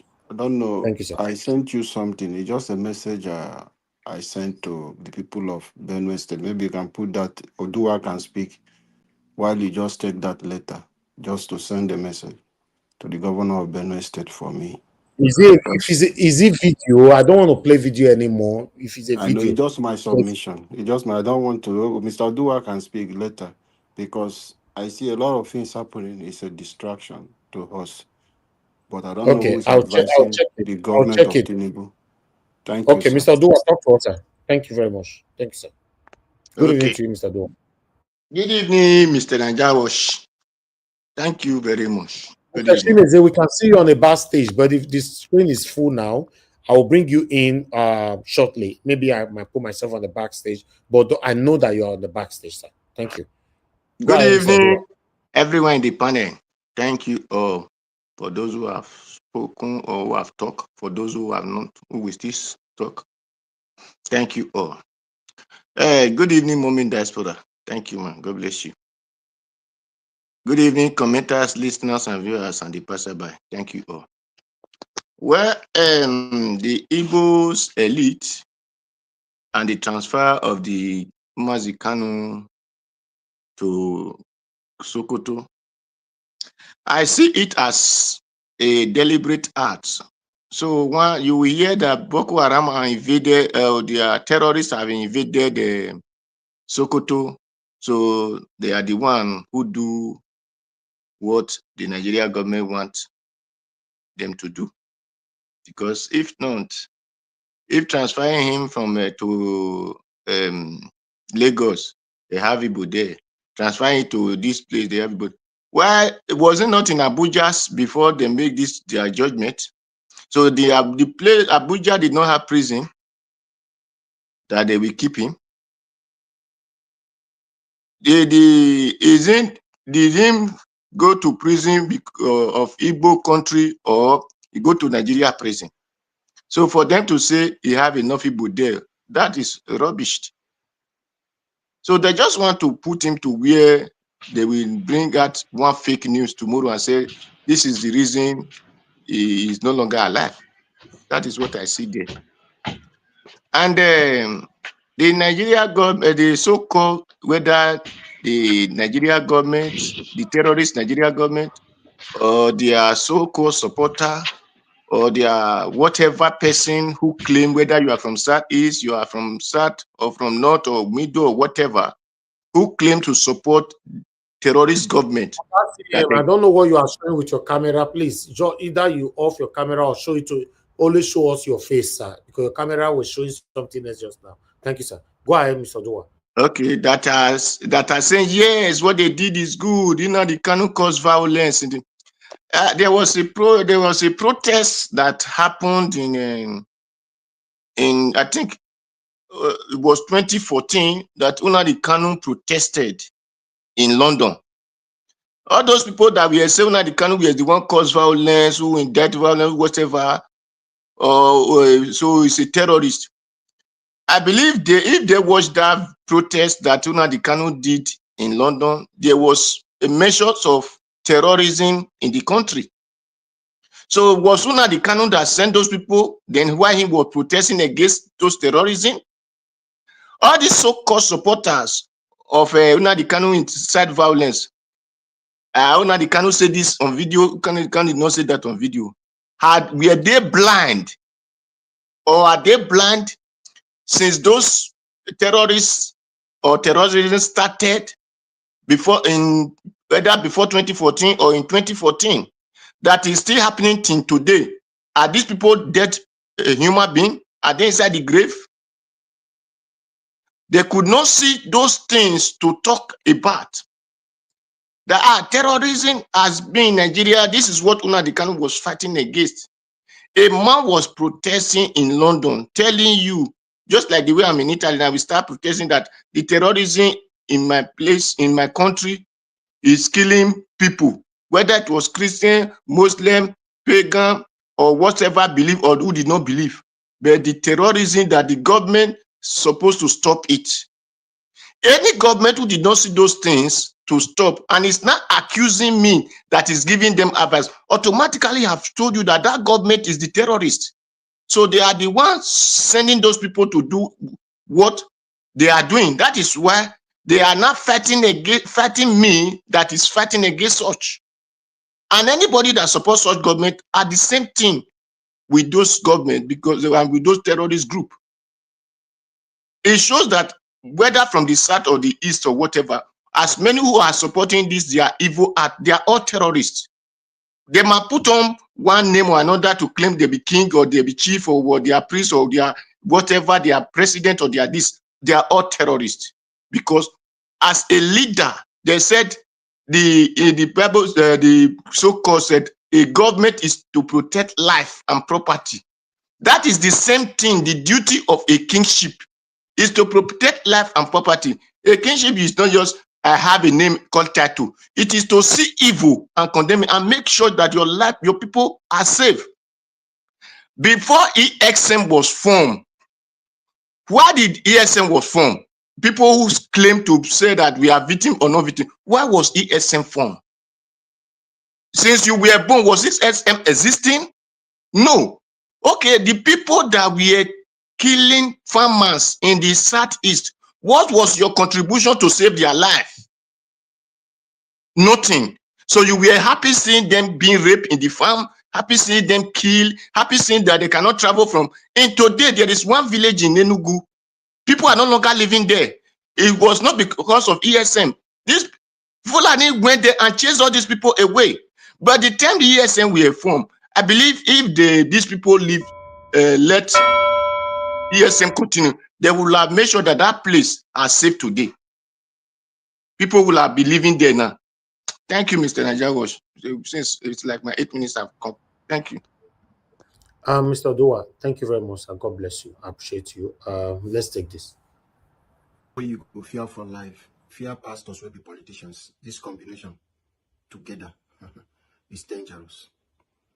Imagine the Benue State governor.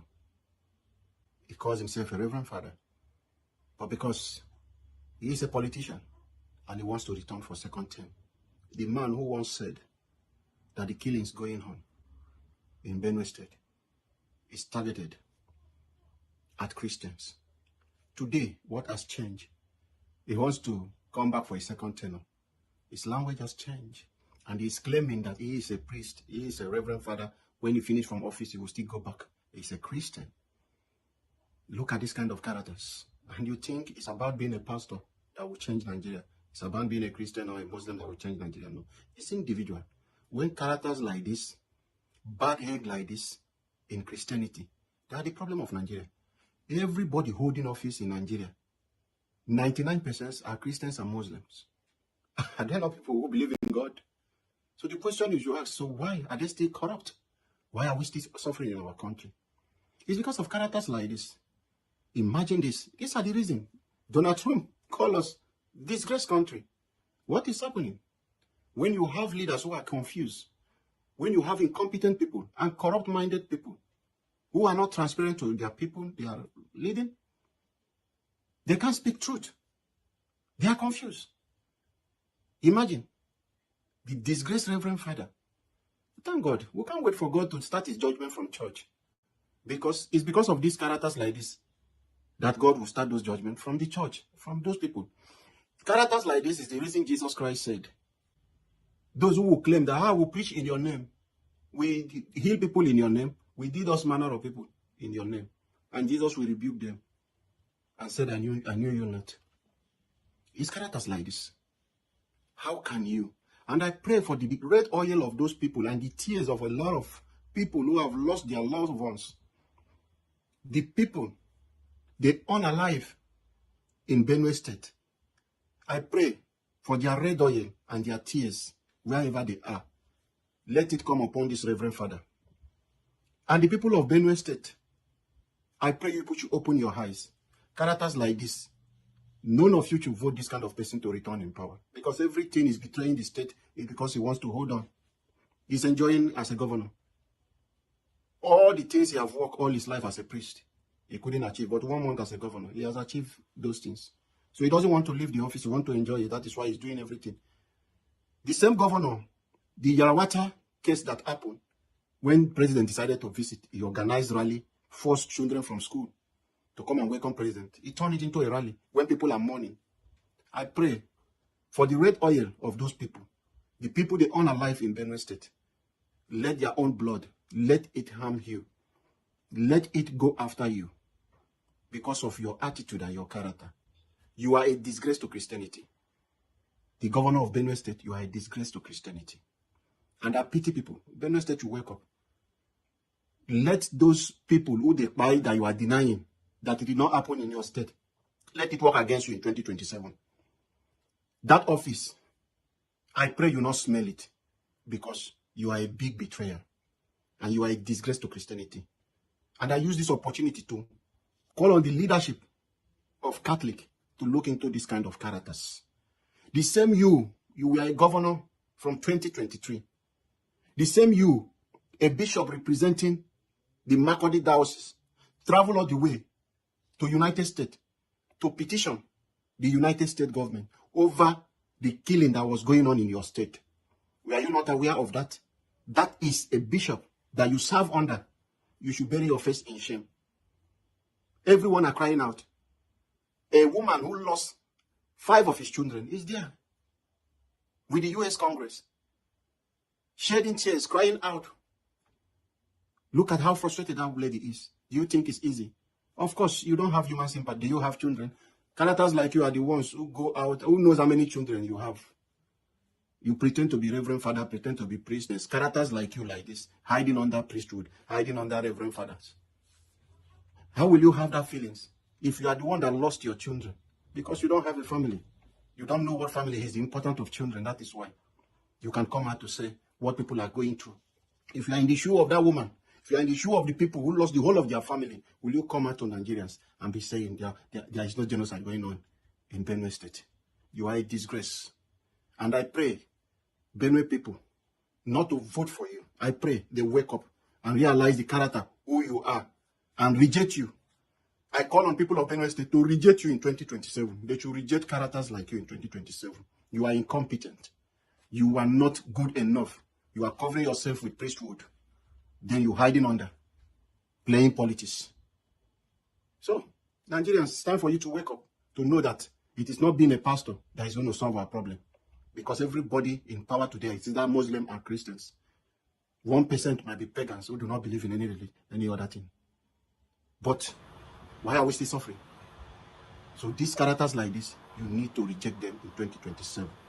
A new Nigeria is coming, and a new Nigeria is possible. All right. Thank you very much, Mr. Alabo, for that message to the Benue State Governor. Okay, thank you, my people, for your time and your patience with us. Our guest CM needs to talk to us now. Then we'll come to Madam Patricia. I'm going to put someone on the bar so that Mr. Shimizi can come in. After Madam Patricia will be Shimizi. Thank you, Oga CM. It's good to have you on the show. It looks like you are not even home, or you just want to put your voice to this. Thank you, sir. Good evening to you. Talk to us.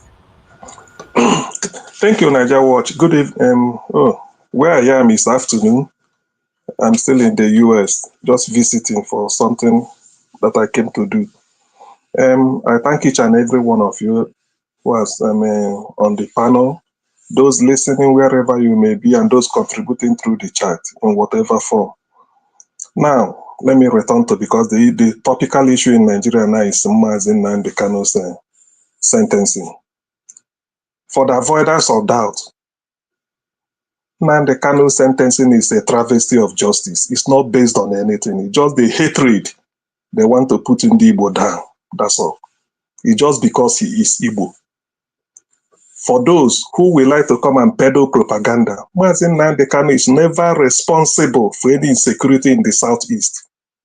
By that I mean Nnamdi Kanu himself or the Eastern Security Network. It's as simple as that. Asari Dokubo, through his unknown gunmen, confirmed that he and his men are the people fighting Ndi Igbo in Igbo land. Asari said it. Why are they not arresting him and putting him in jail? Because Asari is not Igbo. Who paid Asari to do the job? Buhari's government. But people will just be blind and come here and be doing jaundice analysis. Anyway, it's up to them. Me, you can't. Nobody can. We know what is at stake. It's because we are Igbo. Professor Zekome taught me law. He said the law punishes an action, not a thought. If I tell Niger Watch, I will steal that money in your house, you can't take me to court. Say CM said he will steal money that I kept in my house, or he will steal my car in my garage. That is the thought. The action is if I now steal the car or that money. That is when you now have evidence. Say, look, that was Professor Zekome said it. Nnamdi Kanu made broadcast.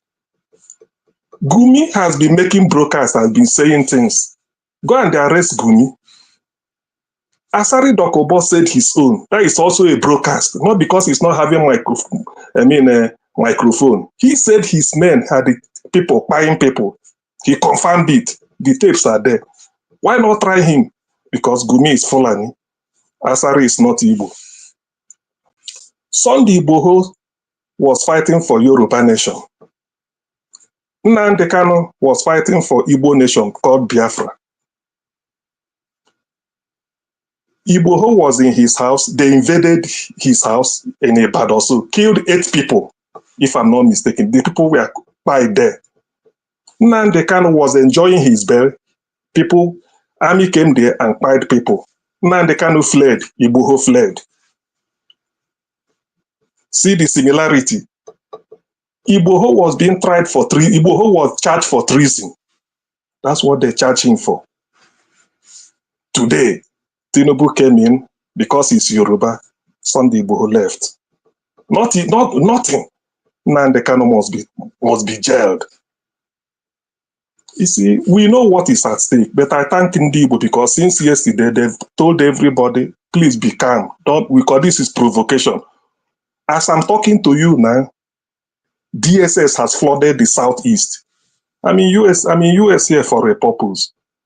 All they are waiting for before this judgment, why they are delaying it?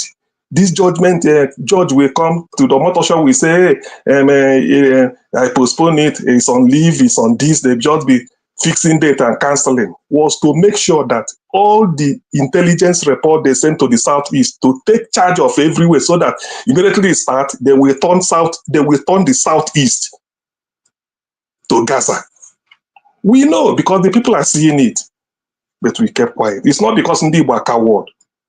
That brings me to this fact that the Igbo elite had a hand in taking Nnamdi to Sokoto. That is life from the pit of hell. Sokoto prison they are taking him is when they keep him there.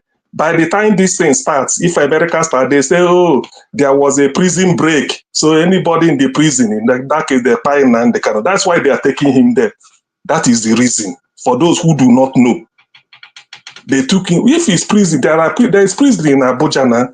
There is prison even in Lagos. Bring him anywhere, so that they put him there. When the announced, say it's Boko Haram invaded the prison. I mean, don't they go to prisons? If Boko Haram could go and set their members free in Kuje prison, is it not before it happened in Nigeria? Now the Kanu is taken there so that they say, "Me una CMO, they there on a hand now. If una no pay and una sabi, we don't do our own." But Tinubu has succeeded, or nearly succeeded, and James Omotosho, to set the Yorubas and the Igbos at loggerheads. How it will end is not for me to say. But he has succeeded in trying to make sure that the Ndi Igbo and the Yorubas that I have never read in history that they ever have an altercation among each other, they want to set them up just to better the Fulani. But we'll see now, it's not Nigeria we are. So people should not come here and then start to come and give John this anything. It's as simple as that. That is what is called injustice. You cannot kidnap somebody and put him on trial. It's not done. The appeal court said the court should not be tried again. That is the verdict of the appeal court. They washed their hand off, discharged them, that could let him go. 3 members of appeal. So that is not in law. Until when a joint some motor show say you go prison, everybody now start to come here and make one type of. Nobody loves Ndibo more than Ndibo. So forget. If you just want to use your Igbo hatred and come and say Nnamdi Kanu is the hero. If you ask Ndibo today, a good out of 100, at least a good 90 will tell you that yes, he spoke for us. So who are you? If you are not Igbo, you come and be talking. You love Ndibo. Ndibo should do this, do that. Forget. We are going through what the Jews are going through in history. And we will come out of it and become a black superpower on our own. We know what is happening. I know the opinion of Ndibo I've met in the US. I know what they are doing on the ground. But all this nonsense that Nigeria has come to an end anyway. People know that. So for somebody what you should be doing is go and organize your own place. Make sure it is you're organizing your people. Come and put mouth in the Igbo this, Igbo man do all those ones is just rubbish.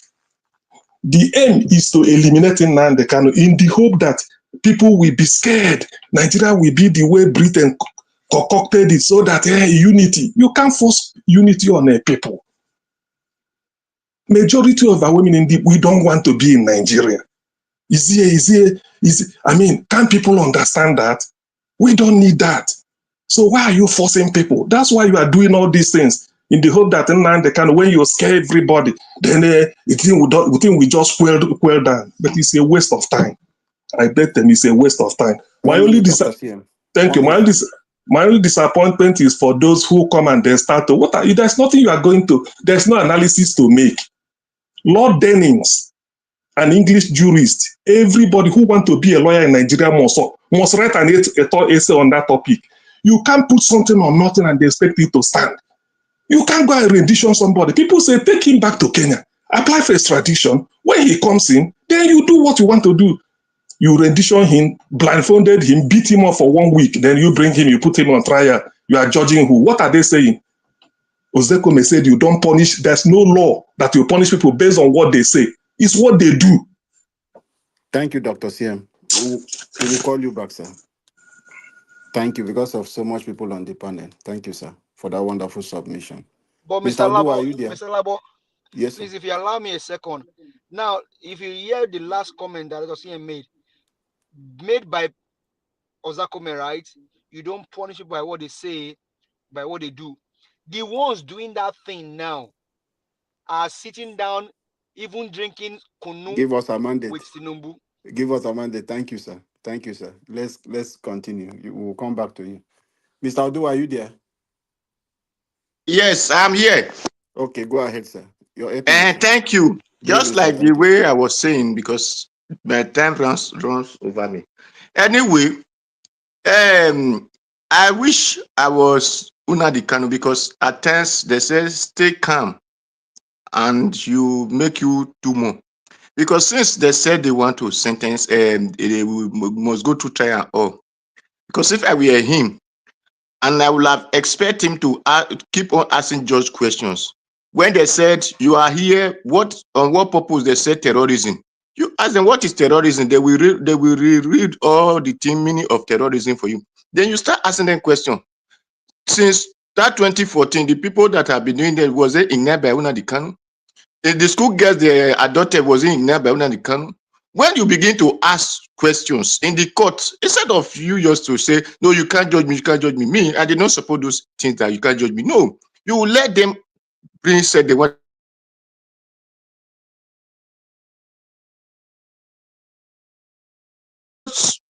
Not tell us what he understand by terrorism.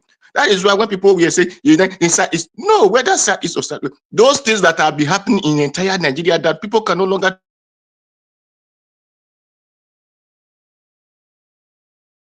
So by the time you put all things, can't you hear me? We can hear you now, but you keep breaking. Okay, it should be network. So when you put all those facts before the judge,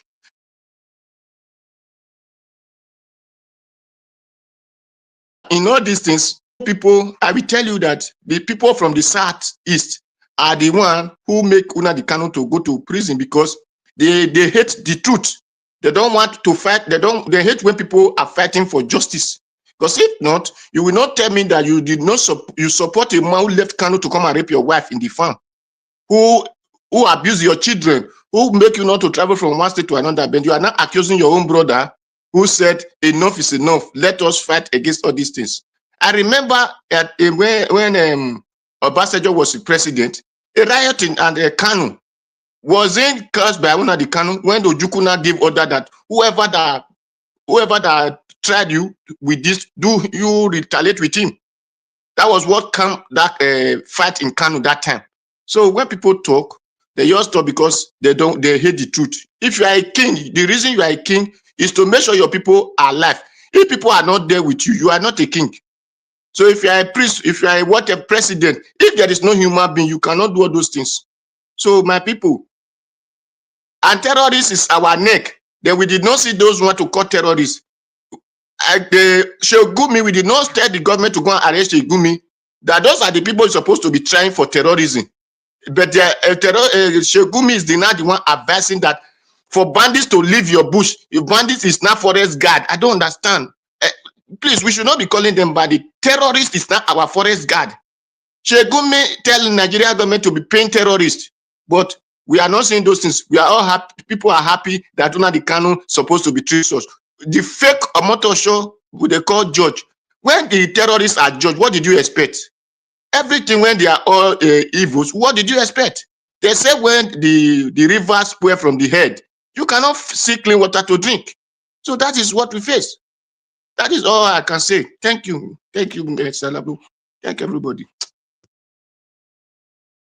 Thank you, Mr. Odua, for that wonderful submission. God bless you for adding your voice. Thank you, sir. Madam Patricia, good evening, ma. If you are there, please, your 8 minutes, madam. Good evening. Good evening, Mr. Alabo. Good evening, ma. Mr. Thank Ibe, you. thank you to Mommy Diaspora. Good evening. I greet everybody in the panel and, of course, those on the comment section. Good morning, good afternoon, wherever you're watching us from. We appreciate your participation. I don't have much to say than I'm highly disappointed, because I don't feel believe that what is going on in that country.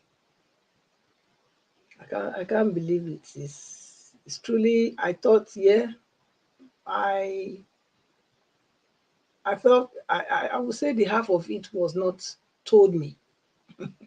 Yes, the half of it was not told me. That's what I would say. Because it has become a rampage chain that we are seeing. Our children are being adopted every day. It's making news everywhere. School children that went to school. And then the governor came out to say that they want them not to go.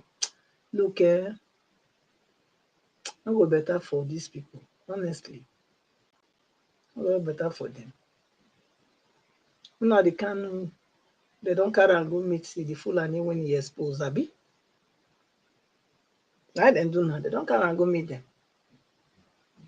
May go inside them that side. Nigeria is in, I'm not going to say Nigeria, we are in trouble. Because if you ask me, I'll say I'm not a Nigerian anymore. Yes, I can say that. Why? Because Nigeria is not a country. It's just something cooked up to get everybody to agree. Because when if you say you are a country, you're supposed to have a governing law. One law that governs all. Is that the case in Nigeria? In this concoction called Nigeria? No. You have Sharia law in the north, some part of the north. Then you have the so-called crooked constitution ruling the rest of the land. How? How can that be? In one so-called country? Is that possible? So until we start to disassociate ourselves from this name that they labeled us with, we are not going anywhere.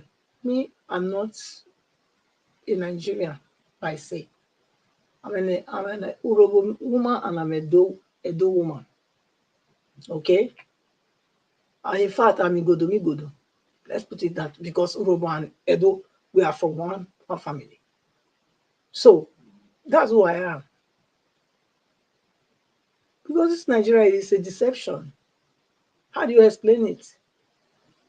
That somebody that spied is in a terrorist group called ISWAP was sentenced, somebody that spied people, sentenced 20 years. And Nnamdi Kanu is giving life sentence. For what? What did he do? What did he do? If you say, okay, fine, he said, but was he the one that acted on it?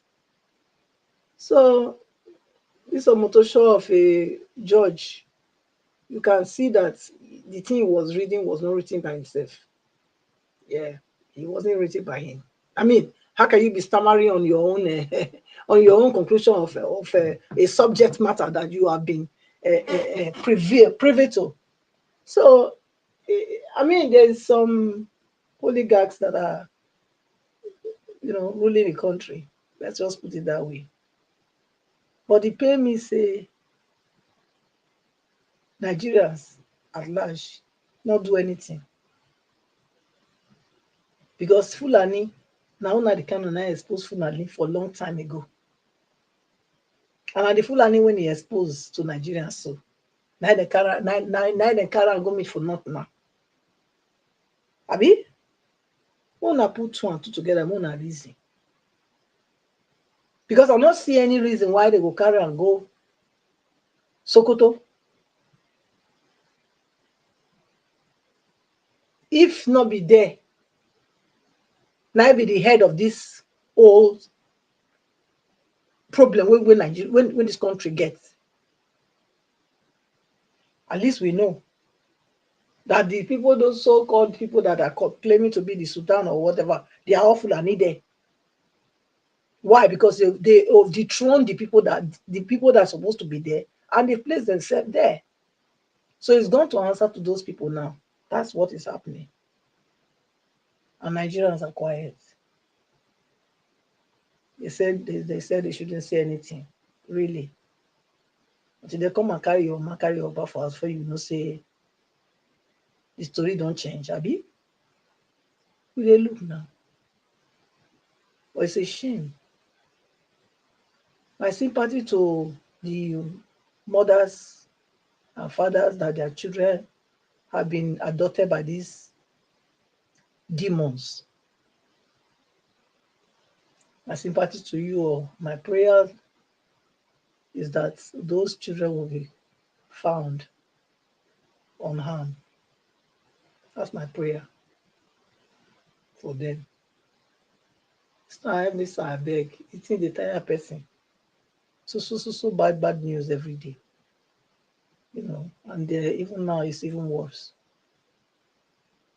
In 2 days, only 2 days, a lot of things has happened. Only negative. So I'm short of words. Short of words because those are children. Those are our children. Those are the future of Nigeria. But these people are just wasting their life like that. So I would say America, if they are coming, they should come fast. They shouldn't make the mistake they made with Rwanda, with Sudan. When the genocide was going on, everybody folded their hand, they were looking from distance. And then they had propaganda going on too. That nothing is happening. People shouldn't make the mistake. They are killing Christians in Nigeria. They are killing and the moderate Muslims too. Anyone that does not subscribe to their own Madam Patricia, Islamic, 1 minute now.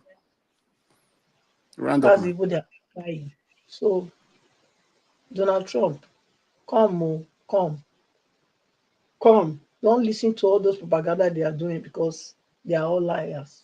Bunch of liars. You've heard from the from the true victims. Take the victims' words for what is on ground, for what is really happening, and act quickly. Thank you. I'll leave it there. Thank you, ma, for that wonderful submission, and God bless you for adding your voice. Okay, Mr. Chimeze, if you are there, can you speak to us? Your 8 minutes start now. All right. Thank you, sir. Good evening and welcome. Yeah. Good evening. Good evening, everybody. Good morning. Good afternoon. Wherever you may be, depending your time zone. Good evening, mommy in diaspora, for all you do. Niger Watch, I greet you. For all you do for keep this fire burning every day by day. It's not an easy task. You know, it take someone to do this. It's not easy. But yeah, well, I didn't listen to any of video. I just came in, but I will speak on what I see here. So one thing one thing I can tell you about Nnamdi Kanu, you might jubilate today, or you might be happy that Nnamdi Kanu get this kind of judgment on this so-called Nigeria that is not working. Nigeria, as some people say, Nigeria is not a nation. You know, they do what they want to do, what they know how to do best. You know, they don't have law. Nigeria don't have law. They don't have a judiciary system. Is very bad. Everything in Nigeria is collapsing every day by day. So some people are asking why Nnamdi Kanu defending himself, or why did he sack the lawyers? See, when you know that what you did or what they are judging you for, you never commit that offense. Can't you will be angry and angry for everybody, even anybody that's sitting on that court that that's saying all of that, those things. Oh, you did this, you did that, you broadcast your remitters, your phone, whatever, your microphone. See, when a provocation can cause so many things. Now, when Nnamdi Kanu was, broadcasting, it's what you see on the ground he used to broadcast. So now, every other people that are saying, oh, I'm happy, Southeast, we sleep. I don't get it. Believe me, I don't get it. So are you telling me Nnamdi Kanu is causing mayhem, is causing what the killings? That's what some people, are saying. He's one. But since it is like how many years now Nnamdi Kanu is in detention? What is going on?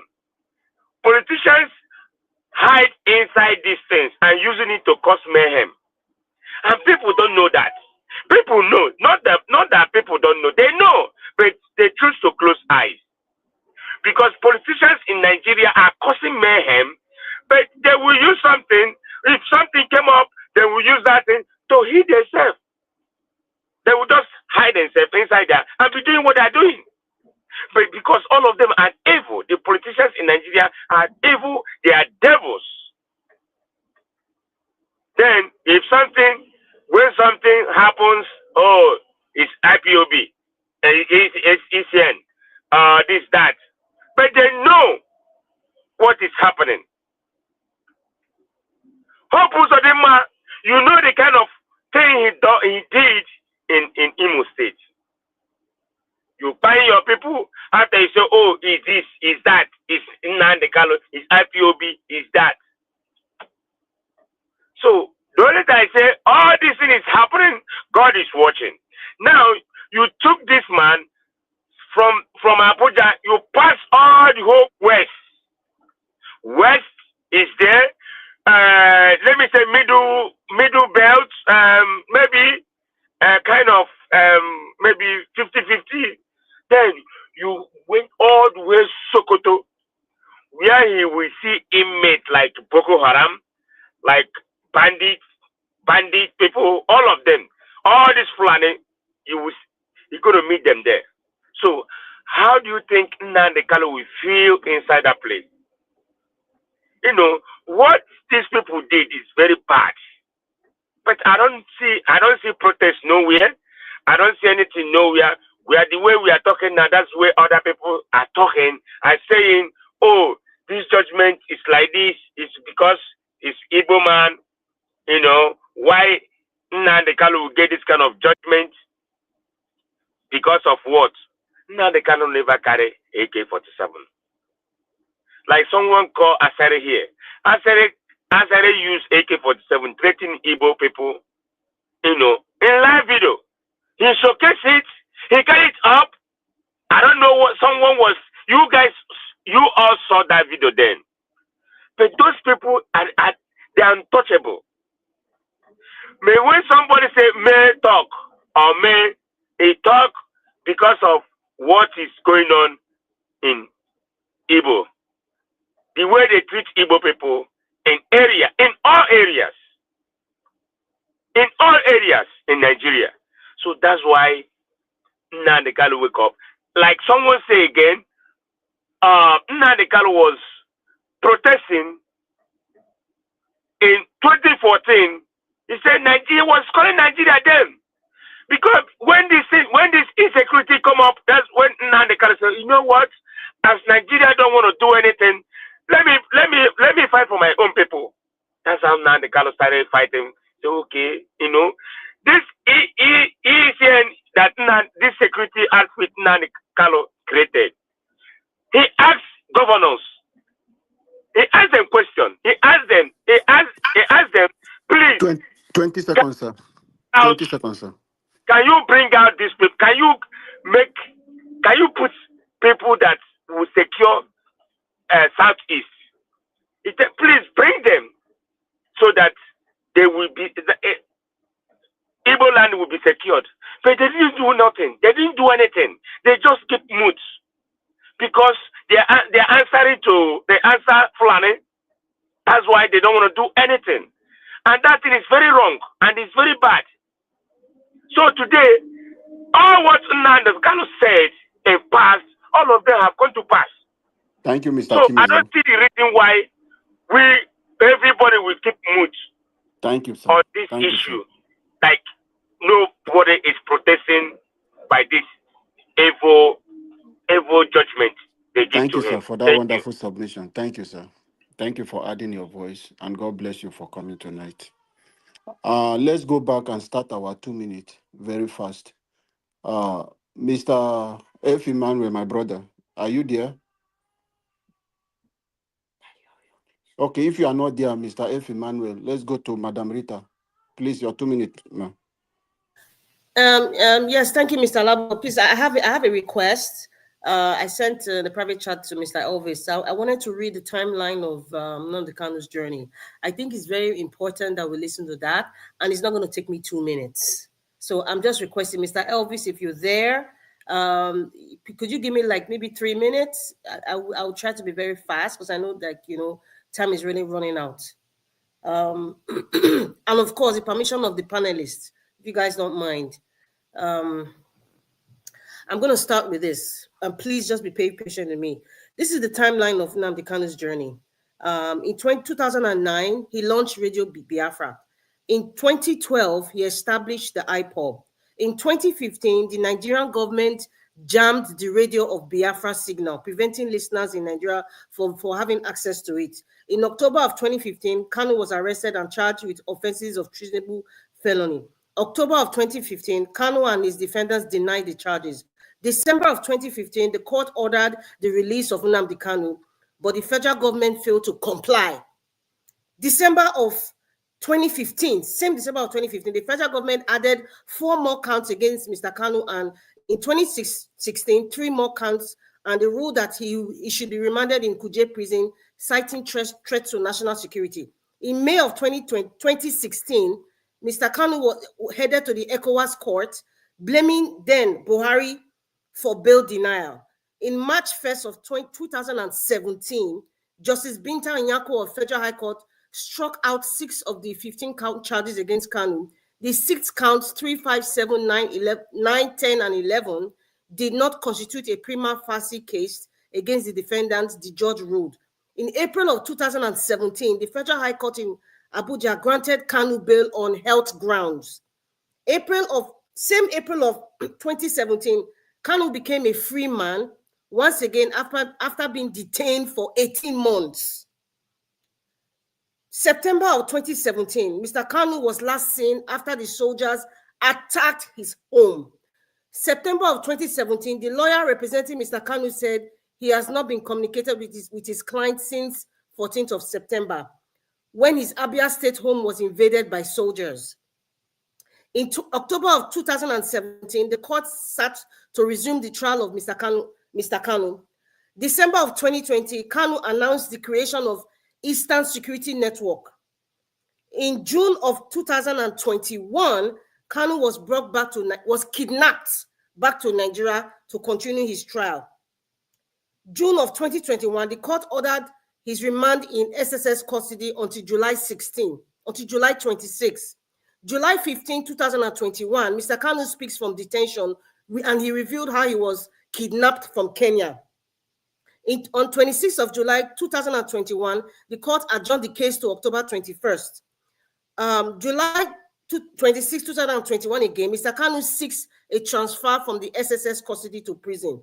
August of 2021, IPOB declared every Monday as a sit-at-home order in the Southeast to protest continuous detention of Mr. Kanu at the SSS facility. August of 2021, IPOB suspends the sit-at-home order after public outcry, but the illegal order continued following its enforcement by gunmen, though disowned by IPOB. November of 2021, Mr. Kanu's legal team walks out on Judge Binta Nyako for the SSS refusal to allow Bruce Fain, an American lawyer working with the team, into the courtroom. On April of 2022, Justice Nyako struck out 8 of the 15 counts filed against Nnamdi Kanu, ruling that 6, 7, 8, 9, 10, 11, 12, and 14 were incompetent for not disclosing any valid offenses against the defendant. 13th of October 2022, the Court of Appeal in Abuja discharged and acquitted Mr. Kanu for all the charges and ordered his immediate release from detention. October of 2022, same October of 2022, the federal government appealed that ruling. December 15, 2023, the Supreme Court reversed the acquittal order and ordered the continuation of Kanu's trial at the Federal High Court. February of 2025, Nnamdi Kanu asked Justice Binta Nyako to withdraw from the case over alleged bias. March of 2025, a new judge, James Omotosho, takes over the trial after Mrs. Nyako's exit from the case. May 22nd, 2025, the court set strict dates between May and June for the federal government to close its case against Mr. Kanu, which the government did on 19th of June when the 5th persecution witness was led in evidence. September of 2025, Mr. Kanu files a no-case submission, which was dismissed on the 26th of September. 26th of September 2025, the court ordered the Nigerian Medical Association to set up a panel of medical experts to ascertain IPOB leader's health status and fitness to stand for trial. This after Mr. Kanu, through his lawyers, applied for a transfer to the National Hospital for treatment based on the medical evaluation by a professor of medicine. 16th of October 2025, Nnamdi Kanu panel declared, the NMA declared Mr. Kanu unfit. That's a Nigerian, Nigerian Medical Association, that's the NMA, declared Mr. Kanu fit to stand trial. 26th of October 2025, Mr. Kanu sacks his legal team and pledges to represent himself. 24th of October 2025, court orders adjourns trial to 27th of October following Kanu's claim that his former lawyers had not handed over his case filed to him. 27th of October 2025, Mr. Kanu refuses to enter defense, claiming he reviewed the prosecution's case and found no valid charge. 30th of October, Mr. Kanu files a fresh motion seeking his release. The motion, he re-echoed the points he earlier made during the 27th of October proceedings when he told the judge that he had no reason to file any defense in his case because there was no valid charge against him. On the 4th of November 2025, Justice James Omotosho gives Kanu a final chance to open his defense on 5th of November or risk being deemed to have waived his rights to do so. 5th of November 2025, the court further gave Kanu another chance to open his defense. 7th of November 2025, Mr. Kanu refuses to enter his defense, claiming there was no valid charge against him. The judge then ruled that Mr. Kanu had waived his right to open his defense. The court then fixed 20th of October 2025 for judgment in the terrorism charges. November 10, by the way, Kanu filed a separate application to both the Federal High Court in Abuja and the Court of Appeal seeking for a stay of further proceedings on the terrorism charges against him at the Federal High Court in Abuja. 20th of October 2025, the Federal High Court in Abuja convicted Mr. Kanu on terrorism charges after he was found guilty of all 7-count charges filed against him. Justice Omotosho then sentenced the IPOB leaders to life imprisonment. Now, that is the timeline. And you could see that the timeline is shrouded in so much secrecy. You could see at a very large span, at a very large timeline, Nnamdi Kanu was just deliberately punished and kept in jail. This man had a right of bail. He was even, Justice Nyaku at one point said, you know what, this man has been discharged. There's no case here. And really, there's no case. So when we have educated idiots, I'm just taking a snippet from, what's his name, that usually come here, Mr. Ferrara. We have a lot of educated idiots in Nigeria that sometimes, I don't know if it's out of ignorance or the fact that they just hate Igbos or they just don't want to understand, or maybe they don't even know the timeline of certain cases. They just make their assumptions and then they just think that is correct. Let us not kid ourselves. Nigeria is Madam not Rita, thank you, Nigeria is not a country. Nigeria is not a country. Unless you have experienced it or your family member have experienced it, then you will know the kind of country that you claim is called Nigeria. If you have not experienced it, my brother, my sister. Thank you, Madam Rita. Please, I appeal. That was just my own case for Nnamdi Kanu. I wanted to just make my last submission. If it's okay. If not, that's fine. I'm asking, Mr. Dream Nation. I'm asking because I wanted You have already covered 9 minutes. Let's give it to others, please. Okay, that's fine. Okay, Mr. Emeka, go ahead, sir. You don't jump me. Hello? Dream Nation. It's Emeka to speak, not you. Emeka has spoken before now. Is it not the second round? Mr. Emeka has not spoken. Mr. F. Emmanuel, you were called before.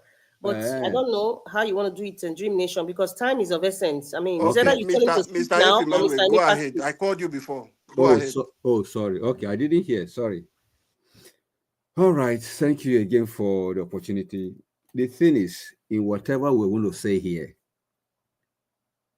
you cannot take one point out of this whole matter.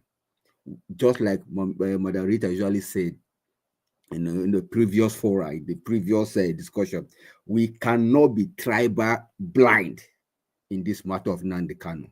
We cannot. We can never not be tribal blind in this matter. President, Yoruba. 90% of his cabinet, Yoruba. Chief Justice, Yoruba. The judge that decided Nnamdi Kanu matter, Yoruba. My people, if you sit down here, we're deceiving ourselves, right? The truth must be said.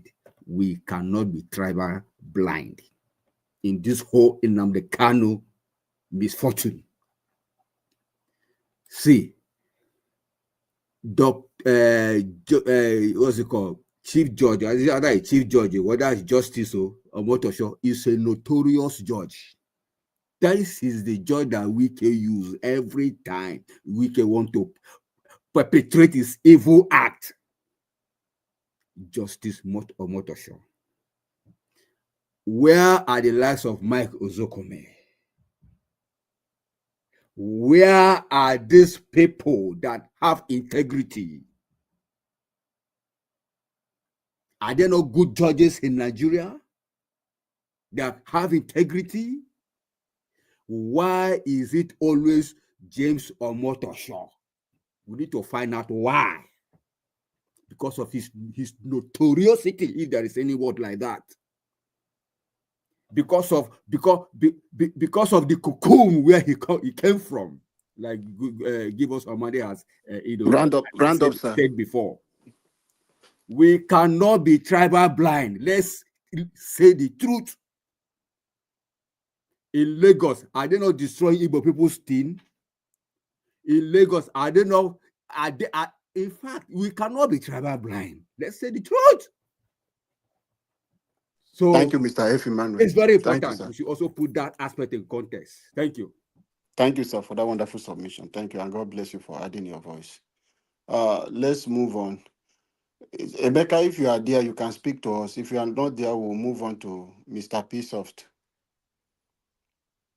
Mr. P-Soft, speak to us. Okay. Thank you very much. Thank you, everybody. Before Mr. P-Soft, we have two people on the backstage, two Nigeria. You are part of it. Give us a mandate. You are part of it. As you now hear my voice quickly on your camera. If not, you'll be there for the next 78 years again. You know? Okay, give us a mandate. I don't see you. Two Nigeria, I don't see you. Comparable facts. Who is that? Who is comparable fact? If you are there, your camera is not on. Just on your camera. Once you will be that person. If a comparable fact, you are not doing that now. So let me bring all that in. Thank you very much. Who were talking earlier on. Davis. Go ahead, Mr. P-Soft. Okay. Thank you very much. What I want to say is that you see, Kanu's case. I think today is going to be the last day I'll talk about it. I believe that I should not be punished for somebody's stupidity. He cannot play a game well, they will free him. If he still refuses to play his game very well, he will keep dragging with the federal government. We know the country is not a good country. Everybody knows. We know that there's no justice system in Nigeria. So if you are trying to prove that in Nigeria you want to become a hero, well, that's fine. I mean, everybody wants to be a hero, but you have to look at where do you want to be a hero. You want to be a hero in a country where they don't have value for human lives, or you want to be a hero in a country, in a decent country. You know, sometimes when a state is against you, the matter is always difficult to win. Even in the United States, if a state is against you, it's always difficult. So we should know all of this stuff. Julian Assange, the owner of WikiLeaks, what did he do? Who arrested him? UK. Who did they help to arrest? They helped United States to arrest him in UK. They put him in jail for 5 years. Did he commit any crime in UK? No. Because did he commit crime against America? They said he revealed sensitive data, that was not supposed to be revealed. That was what he was arrested for. Sent to jail by UK government. Google it. Did he commit any crime against UK? No, because the state is against him. You see, that's the way some of these guys. Your analysis is wrong. You're using Assange. It's wrong. It's wrong. If you were no, I have to use this. No, I have to use it because if we are saying are two different things. No. It's state. Madam Rita, I really do appreciate you. I'm talking about a state. If a state is against you, You need to be smart. Are you comparing the state of the Mr. United Wait States now, Mr. and Esang, Nigeria hold anymore? on, hold That is on. not Mr. Esang, hold on, Mr. Esang. What I'm saying is that if you knew a state is against you, you have to play the game. That's what I'm saying. You can't mismanage your case and then you come on here to blame me. I don't care. I don't care about somebody's tribe. I don't care about the color of somebody's skin. I care about you doing the right thing. Look at your environment. There's something we call in the military, they call reconnaissance, the process of gathering of information, which means if I know myself and I know my enemy and my enemy's movement, victory is sure. But if I know myself and I don't know my enemy, it means every victory gain, I'll suffer heavy casualties. But if I don't know myself and I don't know my enemy, that means I can easily give up. That's what's happening right now in Nigeria because the Nigerian government, they are negotiating with the criminals. They don't even know themselves because they don't trust themselves and they don't know the enemies too. Thank you, And they're negotiating Mr. with Bishop. criminals. That's what's Thank you for happening. your Thank you very much. I'll speak on thank you for Nigeria your submission. tomorrow. I appreciate. Okay, thank you for your submission. Alabo, please, for those who do not know, America never invaded UK to go and take a Julius Assange by force. They never. Julius Assange cannot be compared to Nnamdi Kanu in any ramification. Does it not concern some people that Nnamdi Kanu was kidnapped and put on trial? When I keep saying here that you can't put something on nothing and expect it to stand, let somebody challenge it. It has never been done. You go and kidnap somebody and they want to pass through the rule of law. Can you score can you score in a football match? Can you score a goal with your hand and they allow you to stand? They will tell you no. What are we talking? Thank you. Thank you. Thank you. Thank you. Thank you, Dr. Siem. Dr. Sien, if you want to Madam disagree, Patricia. Madam just a minute. Patricia. Wait, make I just say one thing. Madam You Patricia, want no, to I will come to you. disagree I will with come man. to you. We have so much people on the I panel. know, I will come to just you. 1 minute because No, I Madam want you Patricia. to address this one. I beg. Madam I beg. Patricia. No, wait. Just note it down so that when I come back to you, you will I'm not going address to it. note that down now. I see they hot to go. They That give is why up. we are Wait, I panelists. want Now, to dance anything for you it. think you want to speak about, just do. Okay, I Thank give you you. just 10 seconds, man. 10 seconds. 10 seconds. Yes. The thing is that what the man is saying, the other guy that said that what that it's all about the state, okay? State to state communicates, yeah. And if state to state is communicating, anything can happen. The other one can raise their hand up. I don't know Okay. anything, no, but they are working Thank you, together. Madam Patricia. That's what he was trying to say. Yes. Thank you, Madam Patricia. Okay, let us move on because of time now. Mr. Emeka, I will call you again if you are there to speak to us. If I'm you are here. not there, we'll move forward to the I'm next here. person. Are you there? I'm here. Yes, Okay, I'm here. speak to us, please. Your 2 minutes. Oh, thank you very much. I would beckon on Mr. Elvis to get a lawyer. I think many of us we need to stand or understand when a judge has a verdict, and maybe we can discuss about the verdict. But the lawyer first and foremost should come and educate and enlighten us on specific proceedings. I know Nnamdi Kanu was saying if the High Court in Abuja has jurisdiction to try him. Actually, that court has jurisdiction based on the Terrorist Prevention Act. Um, Also, the Supreme Court gave its ruling on Nnamdi Kanu, and the Supreme Court, yes, recognizes the fact that he was kidnapped, which is very wrong. And the Supreme Court also instructed Nnamdi Kanu to go ahead to sue the federal government, which he did. And he, I think a high court in Umuahia awarded him 500 million. And then another court in Kenya, where he was kidnapped, awarded him damages. I don't know the exact amount, but I'll try to check. It is if those courts, well, I don't know if those courts, the government of Kenya as well as the government in Nigeria actually paid that money. But this is to recognize the fact that he was illegally kidnapped from Kenya instead of going through the 30 seconds, sir. proper extradition process of bringing him into from Kenya back to the country. Anyway, there's a verdict, and also there will be an appeal. We wish Nnamdi Kanu, or I wish Nnamdi Kanu safety, especially where he's been taken to, and hope that his mental state is in good standing. And hopefully, with what's going on, the possibility of him being pardoned by the president.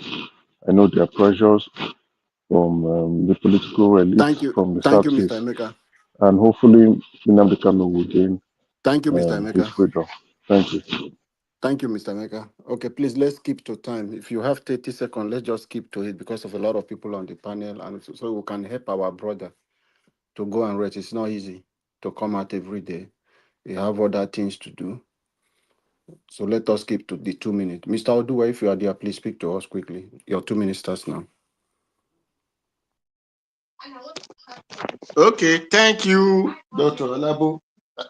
Thank you very much. Anyway, for me,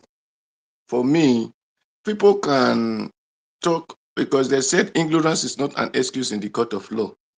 That is a court that have law, not the country that claim to be court without law. And those who said they read, what do they really read? Because you can't tell me that you are educated, but your education cannot create positivities in your land. So for me, foolishness is not really to be brag of, but dignity that make positive in the life of people. So whether people said they want to eat Panadol in the headache of another person or not, and though people said the head of animal is where you look for the eyes. So if terrorists were not in the country, nobody will agitate for freedom or what.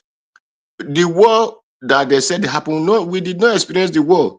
So, but why is people still being punished, hate because of war that nobody know what comes and how it ended?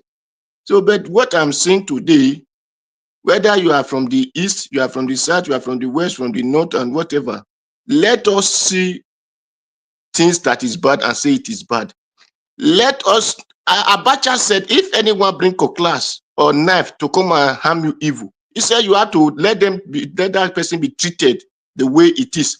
So you should not treat the one who now retaliates to defend himself as evil, and you are sugarcoating the one who bring cutlass to come and harm you, or you are not praising that one is, because we should agree that the Nigerian government, the motor show and so on, they are the terrorists terrorizing the country. If not, those things will have been what they will have been talking about.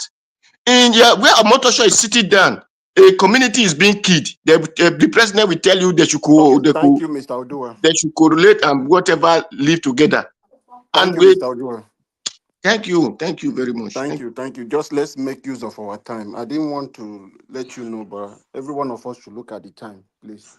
Thank you for that wonderful submission. Dr. CM, please speak to us. Okay. 2 minutes. Okay, my 2 minutes, I will use it to say this. Nnamdi Kanu is being put behind bars because he is Igbo. Nothing more, nothing less. We are in a country where they gave up publicly 15 names. Nigeria Watch showed it to us. Sponsors of terrorism from UAE or Saudi, they released it, say these are the people sponsoring terrorism. Till today, none of them was brought to trial because none of them is Igbo. It's as simple as that. The Fulanis are being put into Nigerian army. As sensitive as the military is, they say you are rehabilitating them. Have we ever seen a Boko Haram being tried? Because they are not Igbo. Anyway, the thing is that we know what is happening. Like I said, Ndi Igbo, as a people, they are wind. I don't care. Some people may say tribe doesn't mean anything. It means to me. I don't care if your tribe does not mean anything. You can be Lord Lugard. You love Nigeria more than Lord Lugard. It's up to you. Me, as Igbo, my tribe comes first. That's what I'm saying. It's because of this fact that this persecution, Ndi Igbo are wind, W-I-N-D. This is a pen, red pen. As long as I can hold this red pen, as long as you cannot hold the wind, the way I'm holding red pen, they are wasting their time. Igbo man will continue to soar. All this nonsense of Nigeria using subterfuge, give the high cutoff mark in examination, destroy their properties in Lagos, make sure you punish them, give them maybe only one better ministry. Ogun State we have 4. Punishing them the way you want. You are just wasting their time. Yet it's only Aba is the only city in Nigeria with 24-hour electricity. Nigeria 774 local government, only about 9 are having 24-hour electricity. They are in Igbo land. So there is no point. We continue to come first. Whether you hold Nnamdi Kanu or you do all this, another person will emerge. So Nigeria is just wasting their time. But if they have sense, they will ask themselves, these people you are punishing since 1970, yet they are number 1 in Africa. What does it tell you? Nigeria is the way it is because they want to hold Igbo man down. Therefore, they will be down while Igbo man will be soaring high. Thank you very much. Thank you, Thank you, Dr. CM. I appreciate you for keeping to time. God bless you. Madam Patricia. Oh, my dear. Okay, speak to us. You see, Speak to us, ma'am. when they touch, I'm here. Can you hear me? Okay. Yes, your 2 minutes. Your 2 minutes, ma'am. You know, yeah, because this one don't pass 2 minutes. It don't pass 2 minutes, honestly. Because for me, the way I see all these things, You know, past 2 minutes, too. You know, past 2 minutes, please. Just go ahead and speak. Don't waste your time. You don't make off catch me by force. I know they waste my time. The thing be say, we have to call what it is, and what was. Okay? For me, I see injustice, but at the same time, it's not meted on only one person, only one tribe. Keserewa was spied for this same thing, even though his own agitation was they should make his area more livable for his people. So for one group to always say they are the only one marginalized, I don't see that. You understand? That's why I say that, if when they group them into this concussion called Wazobia, Nigeria, if they have rejected that beer from the beginning and said, no, we are not complete without the rest, I think maybe now we would have been fighting. We would have come out and say, yes, they fought for us. They accepted the beer. Thank you, Madam Patricia. Thank you. No, you don't say we will not be human beings now. We not be human beings. No, make I talk. They accepted the beer. Now when the beer don't come materialize for them, then they cry. We not cry that time. Say no, we're not gonna take beer. We not be only with them, not be only us. We not accept. We not gonna accept this beer for this Wazo beer. We not accept them. Now when we say they're not gonna give you now, they say, but they cry. Look, I been let me talk. Because me, when he keep quiet, I'm not be fool. I'm not be fool. Now our resources they maintain every one of you now. So people when I not come here, come tell me say now like this, like that. Okay? If you have supported us, well, not to say we not get voice, we would have come out to support. So anybody come here, they come to talk all these things. The rhyme with me. So make una just leave them. But with all due respect, I do not stop you from. If you have your own case to make, I never stop you from making your case. The fact that if you are crying and I'm crying, I decide to cry the way I want. If you don't want to cry, it's your own case. You can't stop me from crying. And so what?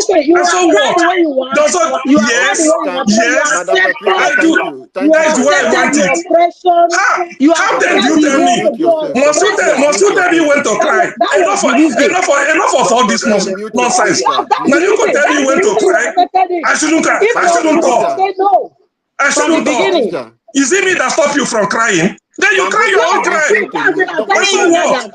Let me cry. Does it concern you? Now your mouth again they cry. And they take your mouth cry. And they take your mouth cry. And they take your mouth cry. And they take your mouth cry. And so what? Now you go tell me when to cry. And so what? Okay, it's now okay. you go tell me when to cry. Dr. Siem, it's okay. Please mute yourself, sir. Thank you, sir. Mute yourself, sir. Thank you, sir. Please let us maintain decorum. People are looking up to us. We should be a role model. Millions of Nigerians are listening to this program. Thank you for your understanding. Okay, please let us move fast to give us our mandate. Okay, you are not there anymore. Give us a mandate is not there. Let us go to to Niger. To Niger. You are just coming, but you have to hold on. Let me finish with Chimieze for his last submission before I come to both of you. Sorry, just hold on to Niger. Let me go to Chimieze before I will come to you. Did you bypass me?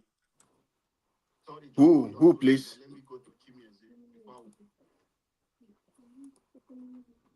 Bypass who, please? This is comparable fat. Comparable. Calm down. Two Niger has been here before you. Did you bypass comparable fat? No. Two Niger will come before you. Two Niger was here before you. So I'm going to Chimieze. Just hold on. Chimieze is giving his second submission. I will give you people extra a few minutes to speak. So just hold on. Chimieze, are you there? Please give us your 2 minutes. Yes, I'm here. What I can say, Madam Patricia, please, with all due respect, what Igbo people did to you, I will ask you this on this platform. You always attack. All this King Saro, what you are saying is when this Niger Delta, they name Niger Delta. Which year they name Niger Delta? They have they call it they have how many states and call it Niger Delta because of the oil. So I don't see the reason why you always attack. It's not good. Can I answer? They ask me questions. If I talk now, I'll start Please, when I say finish, please stop all of this thing you're doing. You keep doing this. 2023 election, this is what you are doing. You are attacking P2B. You can never rule. You can never do that. It's too much. Niger, what they're doing this thing is from Igbo. It's from Edo State. Why all of this? Why not put all this in aside? Please, like I say, Nigeria, leave Biafrans. We are going. That's what I can say now. Enough for this nonsense. Leave us, let us, we are going. If we go there, if we kill ourselves, fine. Because I don't see, we don't have anything to say in Nigeria. You don't want to give us, you don't want us to rule. You are giving us, every time you're giving us all kind of things. You're chasing us everywhere. Lagos, which place? You're chasing us all around places. You're chasing us all around places. It's not good. That is not right. You're destroying our properties. You're destroying all what we have. You're destroying everything we have. Then leave us so that we can go home with our Biafra. Is it not obvious that it's open that Nigerians? Thank you, Mr. Chimeze. Thank you, Mr. Chimeze. Igbos. They don't want Igbos. Thank you, Mr. Chimeze. We go our own way. Thank you, Mr. Chimeze. Thank you. Please, no name calling. No name calling. Let us give our submission.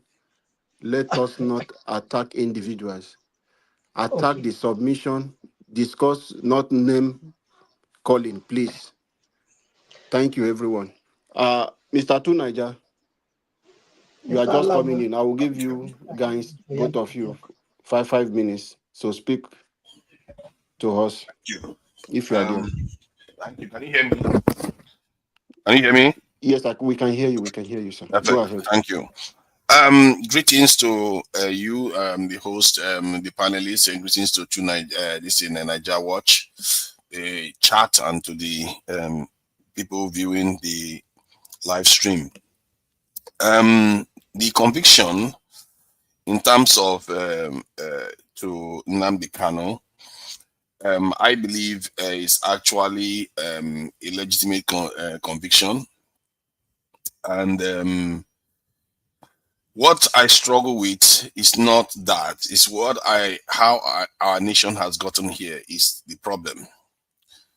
Where people advocate that a crime should be left unpunished because some other person has not been punished.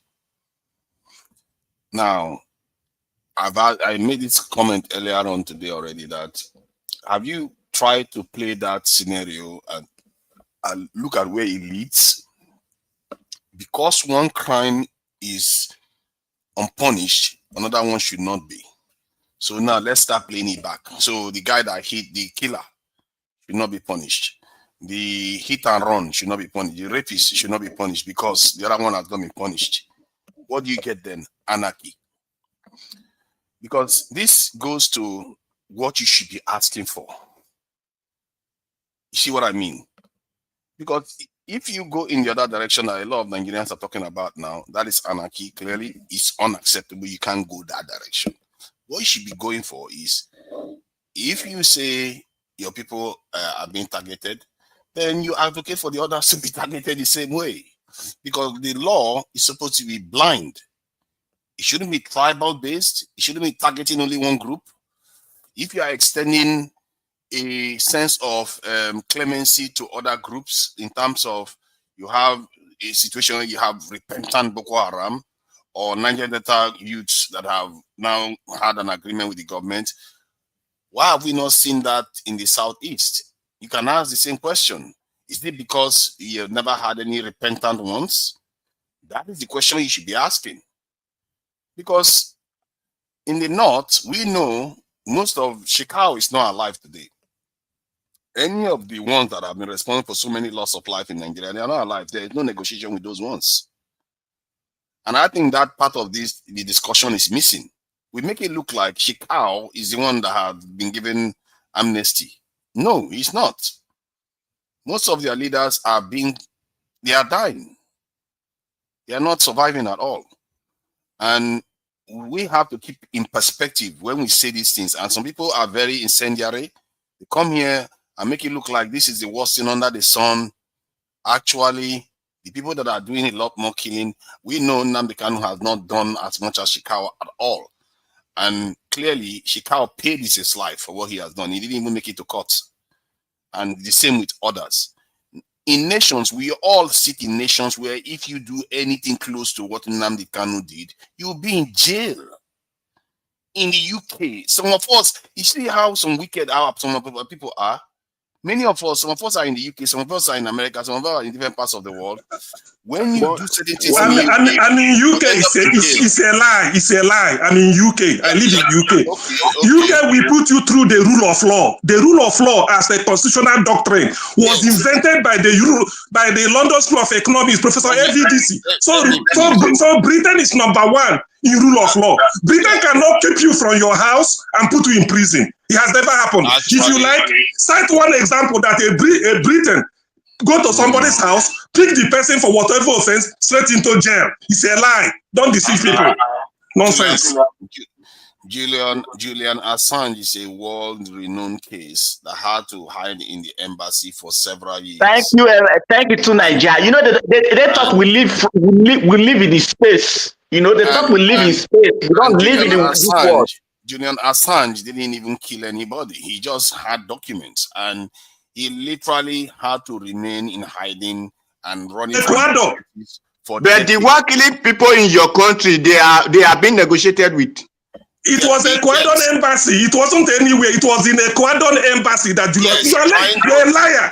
To tell them it's in Ecuadorian embassy because Ecuadorian embassy is a foreign land. Any embassy is a foreign land. Therefore, if you go to Ecuadorian embassy where Julius Assange is to go and take him, it's like you went to Ecuador as a country in South America to take him. Why are you lying? Who do you think you want to deceive? It takes asylum in embassy there. It takes asylum in embassy. It's in a foreign country. If anything happened to you in Nigeria, you go to American embassy in Nigeria. It's like you're in America. That is the way it is. What nonsense! You come here and be deceiving people. Was it in UK? It's okay. Everybody, can everybody keep quiet? Let Tunaja finish his submission. Assange was hiding from the British authorities for 13 straight years. And and the Catalan separatist group, they are in jail right now. Their leaders are in jail. They didn't kill anybody. Yes. These are cut and join analysis. Doctor, wait now. Seek for attendance before you talk. They keep interrupting me. I'm just calling it as I see it. Tunaja is over. The moderator says it's over. It's over. They interrupted me. I didn't even. It doesn't matter. It doesn't matter. It will lead to another thing. You just came in now. You want scatter water, Mr. Tunaja? Yes, please. Because of that little break, I will give you just 30 seconds. Please round up. 30 seconds is what he took from me. You know it's not 30 seconds now. You are already on your limit. 1 minute. Few seconds. I told you 1 minute because not fair. He interrupted me. That's not fair. 30 seconds. I can't do it with 10 seconds. No. I need to finish my point. Please, you are lingering this. We don't want to go further. This is 22. 1 minute. 1 minute. Let me just do 1 minute. 30 seconds. Let's go. Don't take it more than that, please. Let's go. Let's go. Your time is counting, sir. I guess you are the moderator. See, the point I'm making is that you can't lack objectivity and expect reality to bend to your favor. The truth is out there. We know people that do these things are very, very serious offenses. We've had Nnamdi Kanu say very incendiary things. And he literally said he was threatening Nigeria. You can't threaten a nation and you don't expect punishment. What I know for sure is that the government should reach out to the Southeast. The way the government is behaving, like somebody like Abike Dabere is still in office, he shouldn't be in office. You can't keep behaving like a tribalist and you expect everybody to accept your judgment.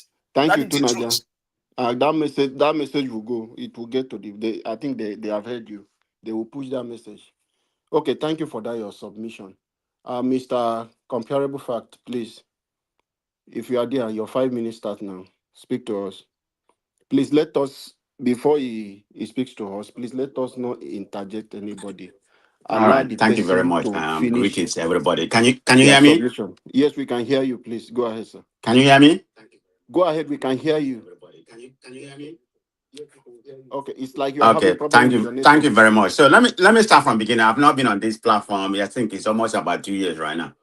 But having said that, this is where I'm coming from. I'm going to start from beginning. I'm going to define what a Nigeria is. I mean, right from our origin, we've been, we had independence for almost about 24 years right now. Nigeria is deep in problem, and because it's being defined by ethnicity, religiosity, and tribalism. That's where we've been, and we have not been able to resolve that up to right now. If you want to talk about Nigeria being progressing, they have pretty much plateaued. They are not going anywhere. We are regressing where we are right now. So let's start with, I wanted to talk more, but I don't have that much time, to talk everything. So I'm going to summarize it. Let's start with this Nnamdi Kanu case. Okay, they say, I think I don't know how many charges. They say, I'm just going to, what I can remember right now.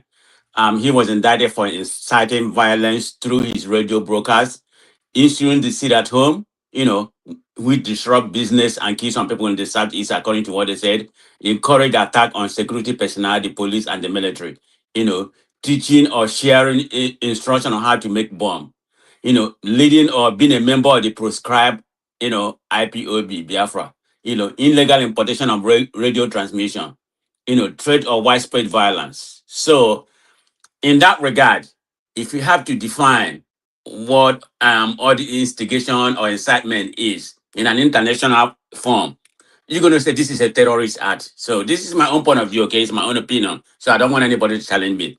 But if we have to define that, this said, but did he actually carry some of these things?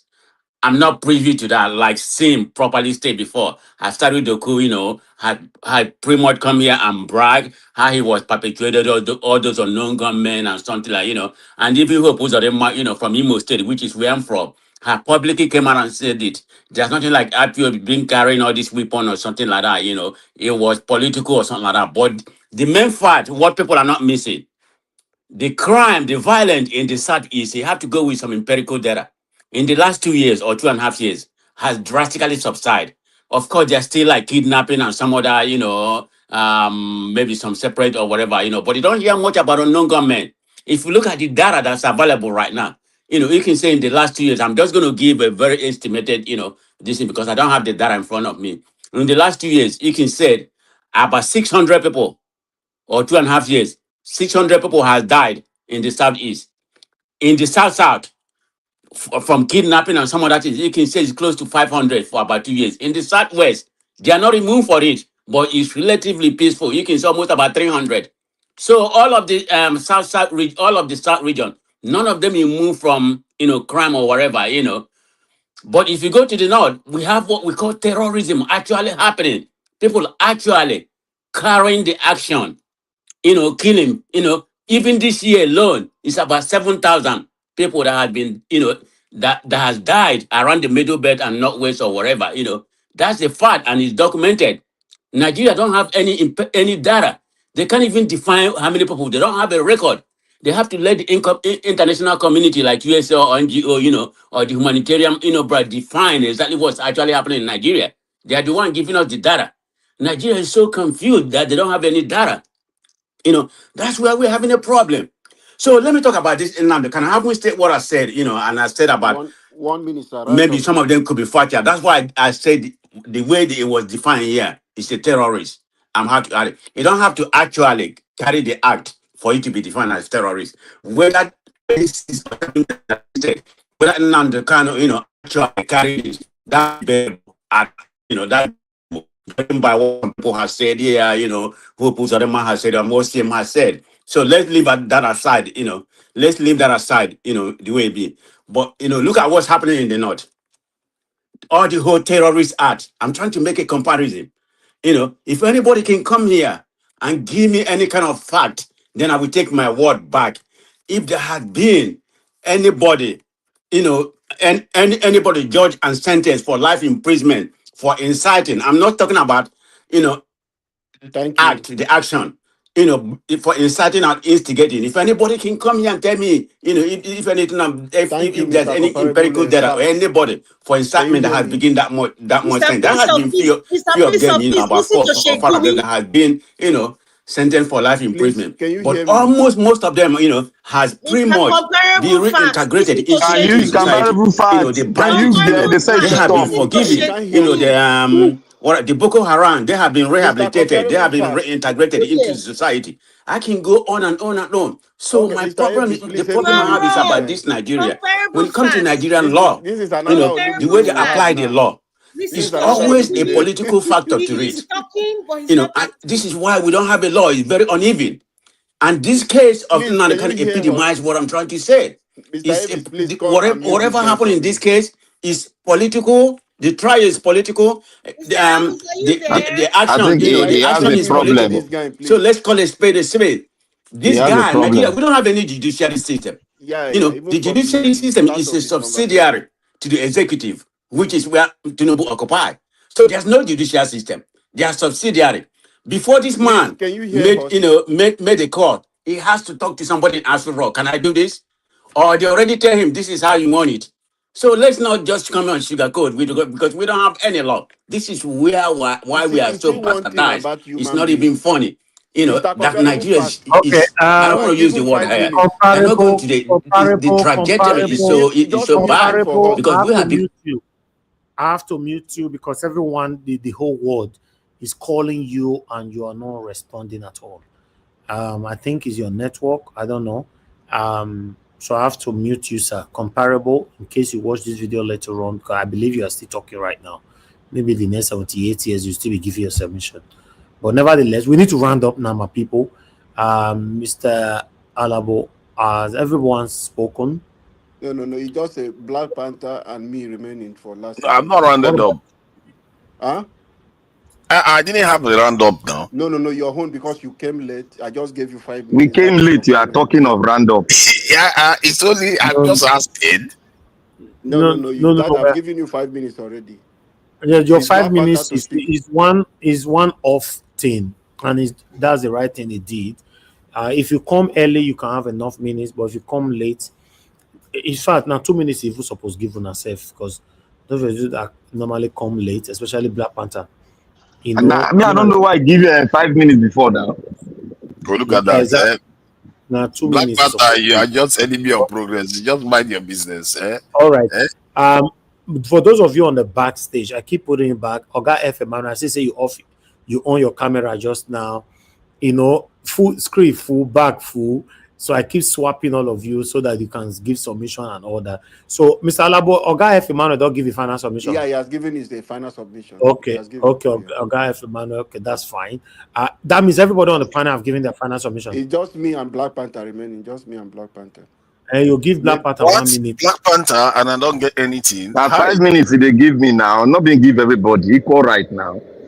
You don't make mistake. Just do the mistake. Touch my body. Mr. Avis, I beg, no scatter the platform. Alarm, I beg. Wait, Madarita, they talk to me, I beg. Madarita, he said what? I said I wasn't allowed to speak.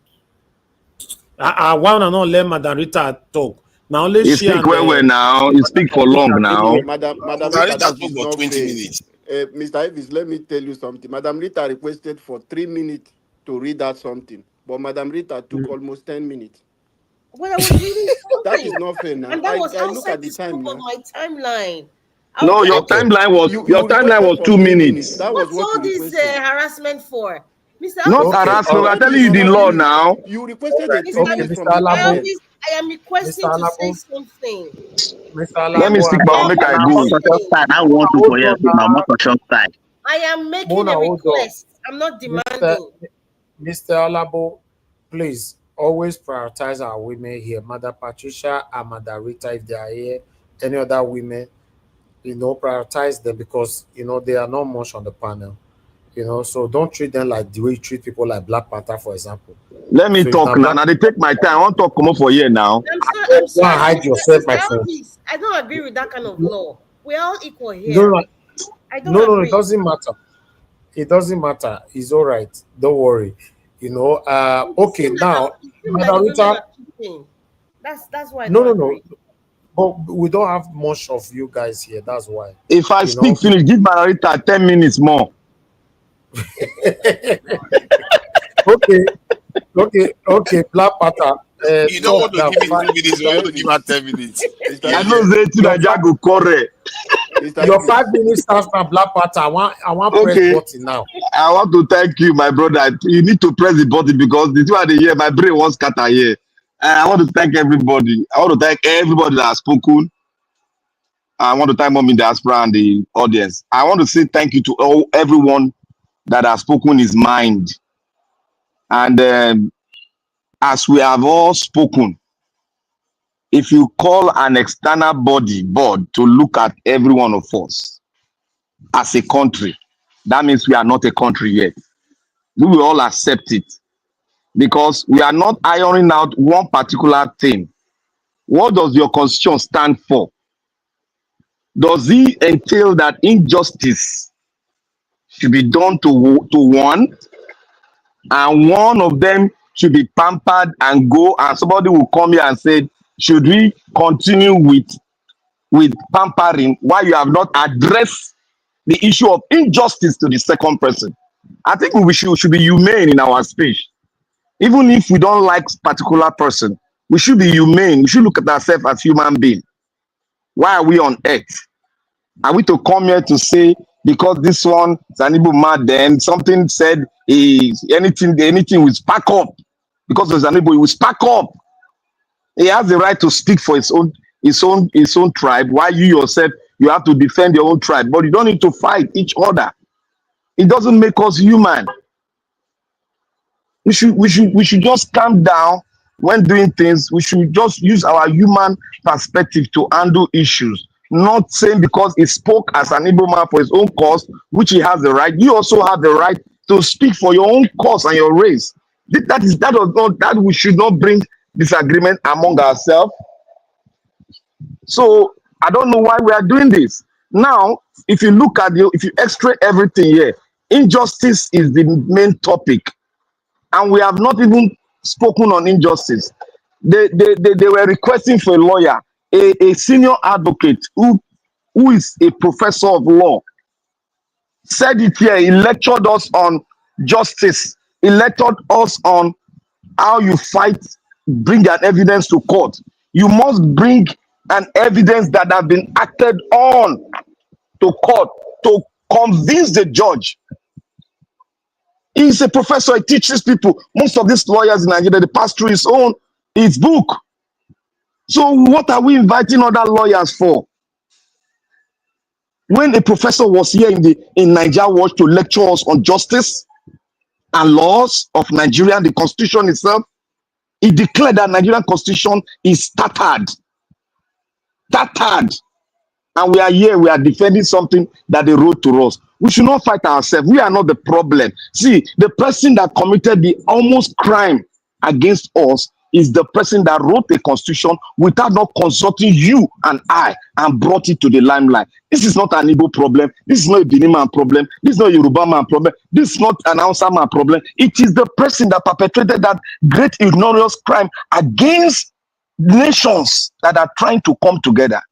And when I talk about we need to harmonize and come out with a constitution that will harmonize all of us so that we can start on the trajectory of justice, we are refusing.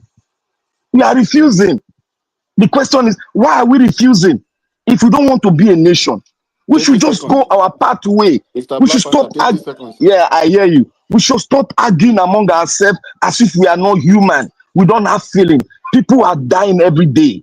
You are here rejoicing that the justice, which was injustice, named upon somebody like you. You are happy about it. And you are bringing up evidence. When justice or injustice proven to you in the limelight. Madam Rita read everything out. You saw injustice in your own front. And you are talking about tribe, about lawyer, not doing the right thing. There's no right you can do to this justice department in Nigeria that will clean you.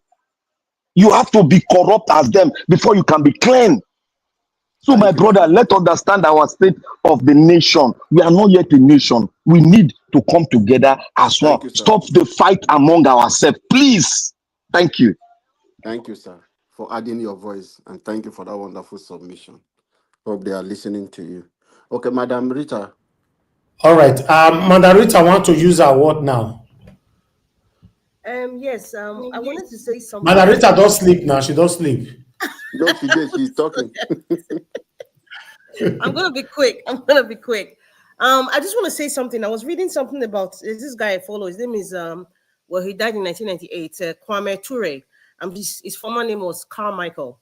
He was a Trinidadian American, and he was a fervent activist about equality, peace, and liberation. There's one quote, that he said. He said, "There's a difference between peace and liberation. Peace isn't the answer.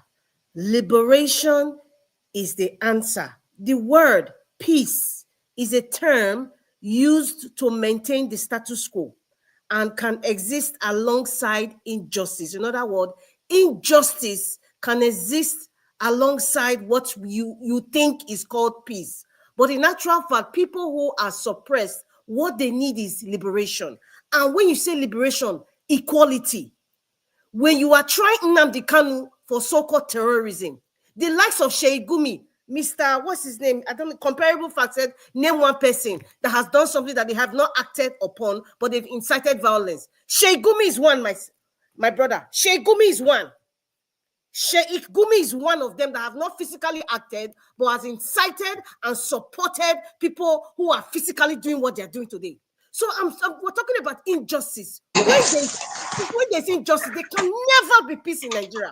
What we are experiencing in Nigeria is injustice, and that is why there's no peace. And that's why we are arguing Nnamdi Kanu's trial today. We are arguing it because we are all seeing that there is injustice. There is no equality. The people from the north, they are being treated differently. The people who are perpetrating evil, they are being treated differently. But if you come on just ordinary social media, and you say one thing, they'll come and arrest you. Is that justice? Is that justice? That is the basis of what Kwame Ture was talking about. When there is injustice, peace is dead. And that's why there will never be peace in Nigeria until there is equal justice. Exactly. Under law, it's a lie.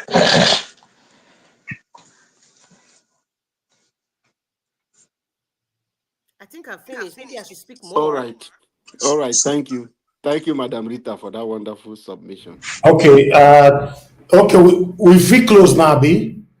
No. I never do my own. And I will appeal to you. There are a lot of things, Mr. Evis. If you can give them like 10 minutes, when I finish my 2 minutes, give them 10 minutes to air out. There are a lot of issues, a lot of people that want to speak out. Maybe we can interject each other and just do Okay. that. The 10 minutes starts now. No. Not there for my 2 minutes. Oh, 10 this minutes. is my 2 minutes. minutes. After my own. No teaching. That means you are not asking for 12 minutes. No. Exactly. 10 minutes starts now. Mr. Evis, no problem. Don't worry. Go and take a coffee. No, I'm not going to take any coffee. I just end the show. 12 minutes, 10 minutes start already. Augustine, there's fire on the mattress on your background, please. The noise is too much. Rather just mute. Okay, Thank you. Mute now. All right. Nigerians, one thing I just want to remind us and the panelists, no need for us attacking each other. Let us focus on our problem. I believe all of us on this platform, I don't think we have anyone that is 75 years old or 80. Let us not just talk about age, but I'm just appealing to see how we can do something and fix our country. That is the thing we should be discussing, our problem. It's not this distraction that all of us are going through. The distraction is too much. Nobody is talking about the main issue.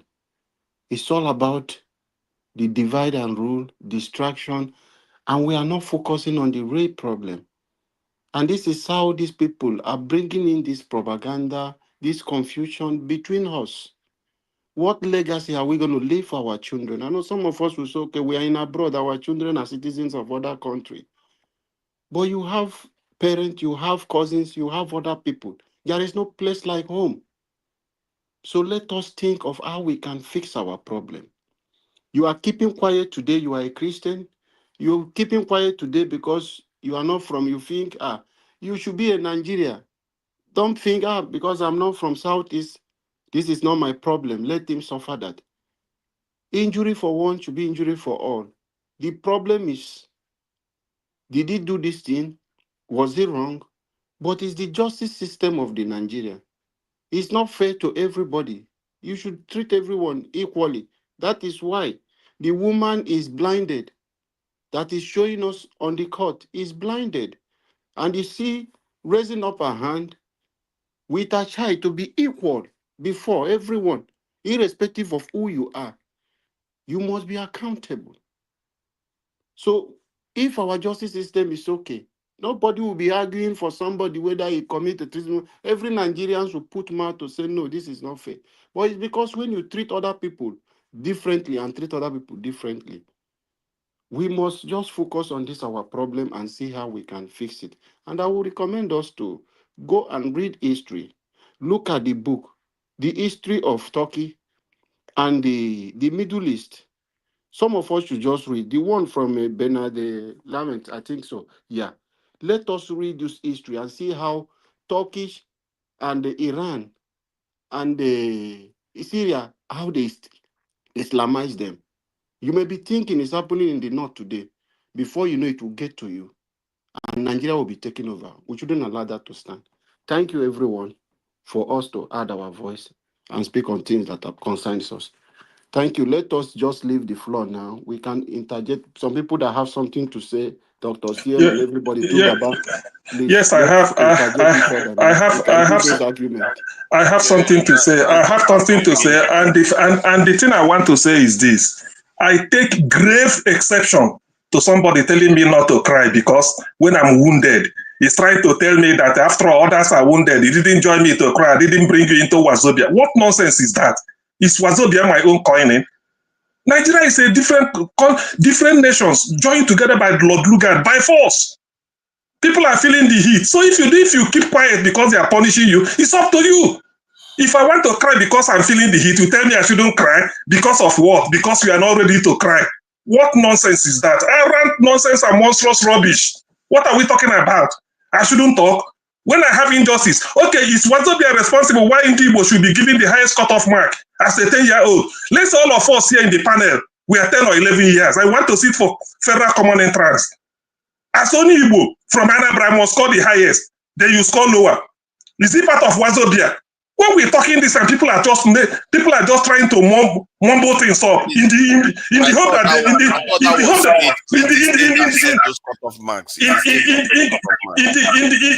hope that so Anambra State we say give us the highest cutoff. Then maybe Borno will say me I need 2 cut. What nonsense are we talking about? If I not cry, people will tell me, oh no, I shouldn't cry. Now Wazobia, if they say we are joined on a cry, please, all those nonsense, please, people should not say it where I am. If Nigeria is a country of different nations, everybody, I feel that some people must have suffered injustice in their own way. If you don't want to stand up and be counted and they say this is where you are you expecting me? So if I'm not saying this is what is hurting me, you are telling me that I shouldn't talk. After all, and you're also feeling the pain. Please. That's the stop. Thank you. Let me just add something too. If you allow Mr. Dr. CM, would take the whole minute. Let me add something. I think people have a right to air their own opinion. I think on that one, I can agree with him. But the area I differ is when judgment is passed, people are saying they should not punish a wrongdoing. I don't understand that. If you want to seek pardon or clemency, then some things have to change. There's a reason why they call it repentant Boko Harams, because Asari Dokubo was one of them. He was jailed by Nigeria, and he turned around and said, "Okay, let's compromise." Please, I will not. Please, hold on. What is the peace for? We have 10 minutes. No, I'm not going because we are. How long did I talk now? I just talked for 1 minute. Yes, anybody can interject. Go ahead now. Go ahead. People will never talk supposed to be not let to Nigeria take the minute because it's going to bring different something. Let her tell me what she wants to say. I'm not stopping you. We are talking about injustice. Where is the injustice? We are arguing. To Nigeria, let people speak. I beg you. You just came here and taking the time they give to them. I want to understand where is the injustice she's referring to. Nnamdi Kanu was sent to jail. And it was not right. Is this injustice? We are coming back to that. So are you saying he should be free? We are coming back to the injustice now. I am asking you a question. Are you saying he should be free? If they have arrested the so-called repentant Boko Haram, people that have murdered women and cut babies from the belly of women, people that have I'm asking you a straight question. Are you saying he should be free? Let me say something to that. The reason Nnamdi Kanu got this type of sentence. Let me just say something. The reason he got this type of sentence is because they mismanaged his case. Because it's an Igbo No. Let me say they mismanaged his case. Now, let me say something. There's another guy. It's because it's Igbo man. I don't believe that. Apicot, there's something like all mismanagement. Apicot set him free. What is mismanagement? Mismanaging what? What mismanaging what? That's how you know if I try. You cannot know if I try. If you guys are putting the terrorist into trial. The president, why they not carry Gumi to trial? Why do they not carry Gumi to trial? Why do they not carry Gumi to trial? The one they call Boko Haram, why do they not carry them to trial? My brother, stop deceiving yourself. Don't mind him. What is stop deceiving yourself? Professor, you people are the ones supporting terrorism in the country. Talk nonsense. Please, you are saying the people that are people in your state, why are they not putting them to trial? The way they put that the police release him, why do they not take him to trial? I think everybody's not even reading the news. People are not listening to the information. I'm ashamed. Ashamed of Stop what? those your rhetoric. Stop those your rhetoric, my dear. If there is any shame at all, because you guys are lying here in front of everybody. That's bullshit. Nnamdi Kanu was rendition. That is a shame. You are not even know what you are even talking. These are just talking absolute people. The people that kidnap primary school students, the people that kidnap secondary school students, are you not there? Why did your country not go and sentence them? Are you not there? The people that kidnap Chibok, why did your country not sentence them? The people that have been kidnapping since the end of Buhari, why are your country not sentencing them? Come on, stop those rhetoric. Justice, and we close our eyes. This is exactly the same thing that when you close your eye over evil and supporting rubbish. Listen, it was a doorman that came here to lecture us. Professor Zekome lectured us here that in law, you punish sanction. You punish sanction. What are you talking? Zekome lectured you. Did they say Kanu should be put back on the trial? Did you not know that if Zekome said you don't punish intention? Zekome said you don't punish intention. Go and correct him. You punish the action. You don't punish intention. Intention has been had. Did you know it? That's what Zekome taught us here. What are you talking? What intention are you guys talking about? The intention is this. I said if I tell Naija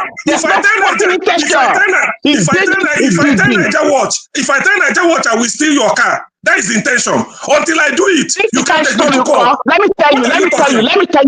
What are you telling me? You are talking absolute reason. You are talking absolute reason. No. The first suspect, the one that was stolen gold at your house and all, why are they not arrested? That is what I'm asking. You said the one that promised to stole car, but the one you say with your eye, who stole house, who stole car, who stole the road, you did not arrest him. It's your the one that will stole your car, you are arresting. There is a law against us. Intention to steal. Intention to steal is not there. What are you talking? You can't be propagating on this. No, Dr. CN, let's answer the question. Dr. CN, please. You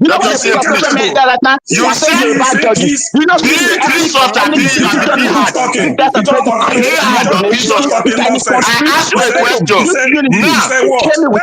Dr. CN, please. You say intention is to be arrested.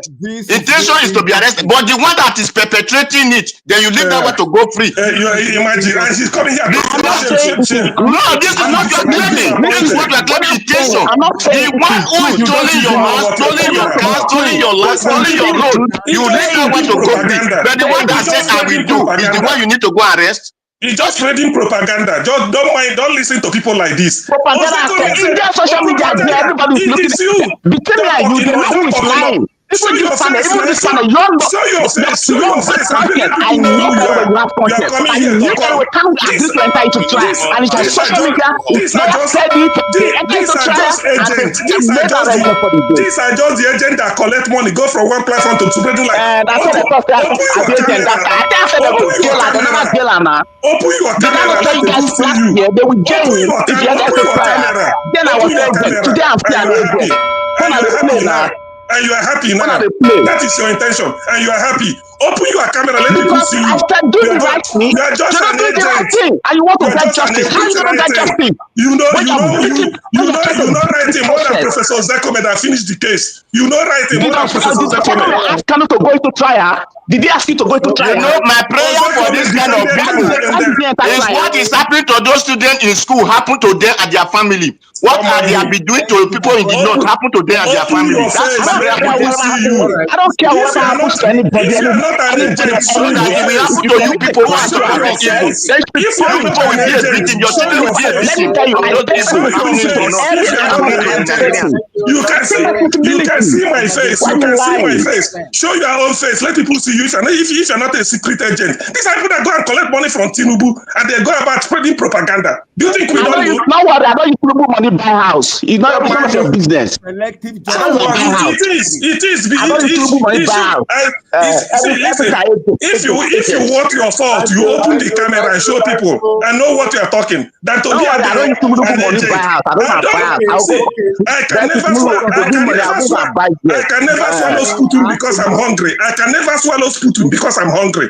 Go and get a Oh, life. there's no problem. I'm very, very hungry. No, while me, I dey hungry and I need the money. Rivers State was declared the state of emergency for nothing, and yet look at all right.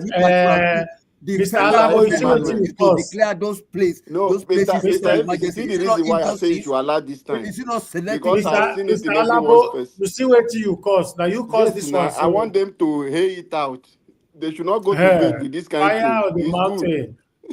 Okay. Yeah, it's not been aired out fully. No. We don't hear anything. Show your face. Let people know who is talking. Then you be an agent. You collect money, come here and be deceiving people. This one. In his managed case. Which kind of mismanaged? I will show my face. I will show my face. You are showing me. You are showing the people. It's to prove your credibility. It's to prove your credibility. Let them go and sit down. And so what? A double agent. This is how you know them. Listen, you are not making sense. Nnamdi Kanu is in prison. Are you happy now? Nigeria, you love Nigeria more than you love. I don't want to Madam put Patricia on the bad stage.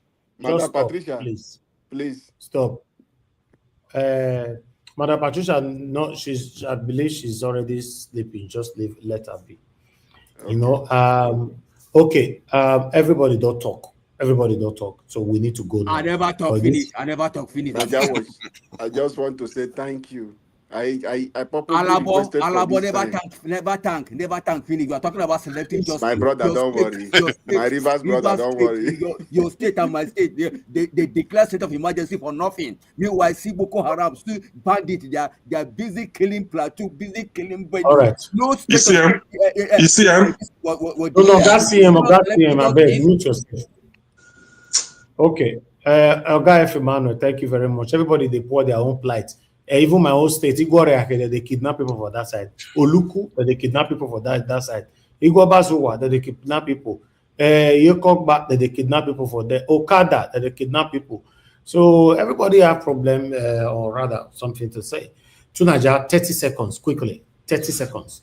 Yeah, I just think that we as Nigerians should be a little bit more truthful. And what we are seeing is a long time of injustice and devious behavior. Like I said, Abike Dabere's repost is a sign of the problem we have in Nigeria.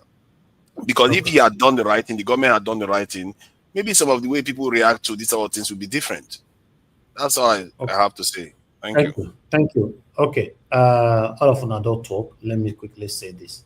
But I'd like to start with someone who commented on the comment section. I think my brother, please everybody mute yourself. Ikeshuku Oyendeka, my brother, you said something. You said I lost that your comment because you dragged me there, or rather you dragged the platform. So I wanted to quickly respond to that. I read it just now. See, you don't lost. How good. Okay, yes, I think this is it. Yeah, you said, I don't understand why this platform kept patronizing Patricia despite her hate species. Is she a part owner of this platform? No, she's not. But she has freedom. She has right to her freedom of expression and speech. She's not speaking or patronizing any kind of hate speech here. We're listening to everybody. Just like Oga seeing the shout just now, Oga pissed off the shout just now. Not to say they tackle themselves. That's what we do here. This platform does not hide to allow anybody to hate anybody. If she's not a fan of the Igbo people, doesn't mean she hates the Igbo people. Yes, we have people on this platform that's not a fan of the Yoruba people. I let them talk. You know, we have people. It's just that on this platform, what do you guys like to do all the time is when somebody says something that is not aligning to you, then you guys start calling me to ban the person, ban this, ban that. As long as you are not breaking the rules of the platform, I can't ban you. If you are not insulting me, you are not breaking the rules, deliberately breaking the rules of the platform, why should I just ban you? If somebody is not, for example, many of you have called for me to ban some people on this platform because they don't support Peter Obi. We don't do that. We don't do that. Allow people to express themselves. That's why we have other wonderful people here that can counter them anytime. Okay, you don't understand, say this platform, before you drop your submission, you never finish, they don't counter you. You know, you should let that be now. We'll ban this, ban that, ban this, ban that. You know, in fact, the people who you say we ban, tomorrow, say we want to talk for a year. You will say we ban people, you feel not there here with us. Now they will still there here with us. You know, so it's just like somebody will say, make I ban someone like Oga CM. Oga CM have been with me consistently. You know, I use him as an example because he's an Igbo man. He gave his word, which I don't want to go there now. He gave a word on this platform in 2022, and he stick to it. Then tomorrow night, if he says something that somebody doesn't like, that say ban him, ban. No, you know, let people be, let people express themselves. Somebody doesn't like the person you like, counter them. You know, that's what I do here.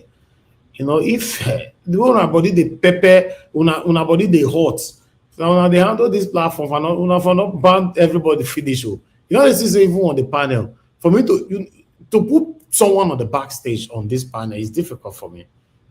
It's difficult. I can't do it. You know, except say it reached my throat. I just normally tell them stop, stop, stop. That's it. Even when you mute them, you notice I mute August just now, he unmute himself. I mute August soft, he unmute himself.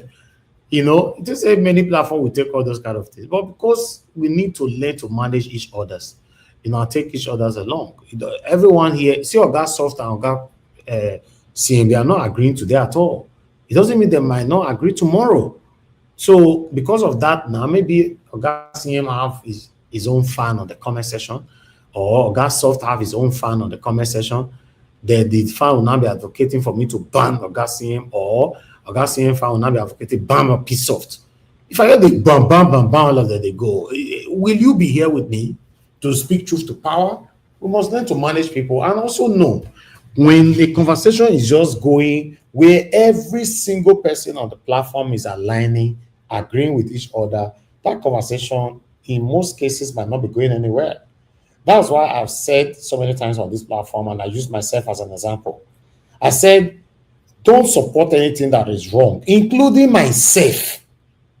Don't call me behind. Come on air and disgrace me. Now, only the way I will tell learn be that. So there's nothing like let's pamper ourselves. We cannot. If we don't like the opposite submission from other people, that's fine.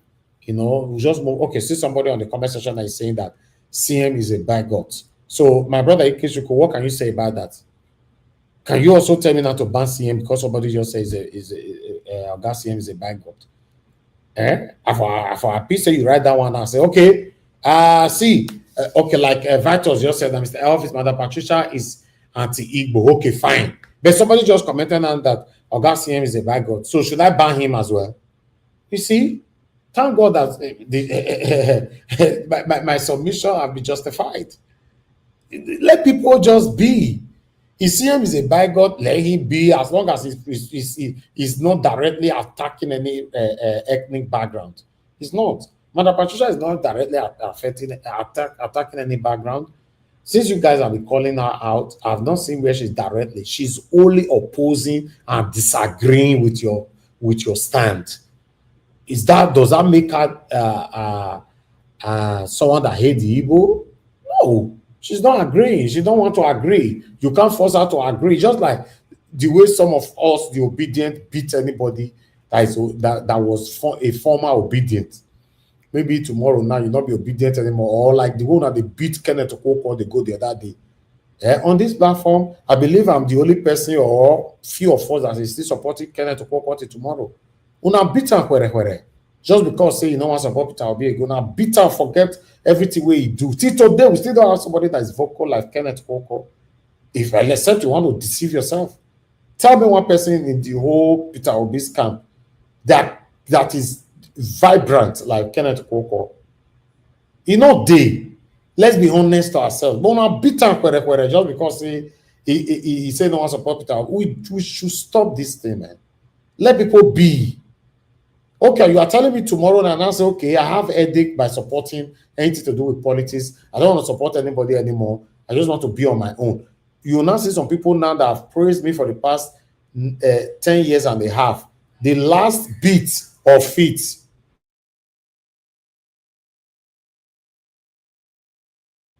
You know, at the end of the day, somebody will not come here and forget everything I've done for the past 10 years because of the wrong thing or my stand I wanted to stand on for just one day.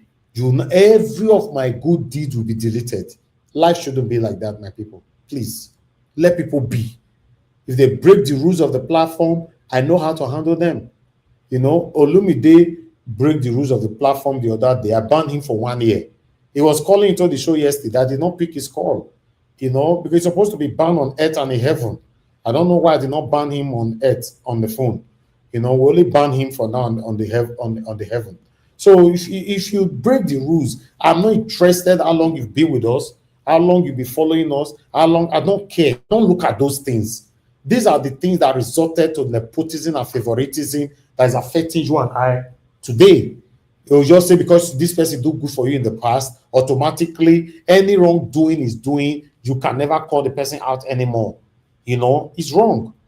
Please, let's allow people to give their speech. We cannot be calling out our government to do the right thing. We ourselves that is calling out the government. In most cases, we are intoxicated by this little power that we have. That's wrong. If some of you were the one handling this platform all this while, there are so many things that you would have done with this platform. In most cases, safe. What I'm doing here, some of the tribes that are listening to us here might not be able to do it for any Edo person. Let's be honest. You will not. You just say, I beg you, Edo people are minority. I'm not interested because these are what you grow up with, this satanism that you grow up with, and then you live with it.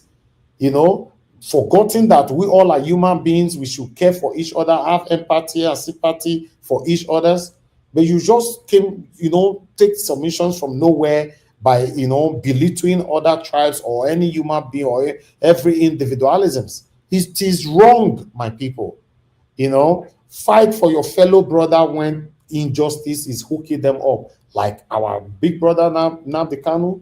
Yes, he says something, but is that how other tribes are being treated in Nigeria? The answer is a no. That's why you see I'm here talking about him all the time. You think I'm an Igbo man? No, I'm a proud Edo man. But injustice is an injustice anywhere.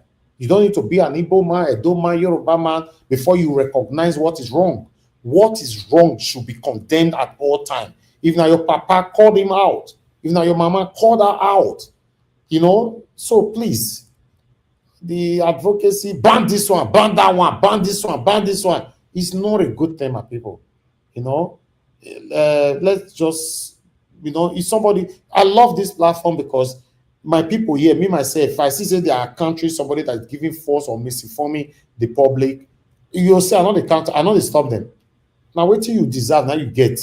You come here, come misinform people before you drop. People like Mr. Jonathan don't deal with you. People like Black Panther don't deal with you. Now they don't counter you. You are finished on earth and in heaven. So please, let's be kule.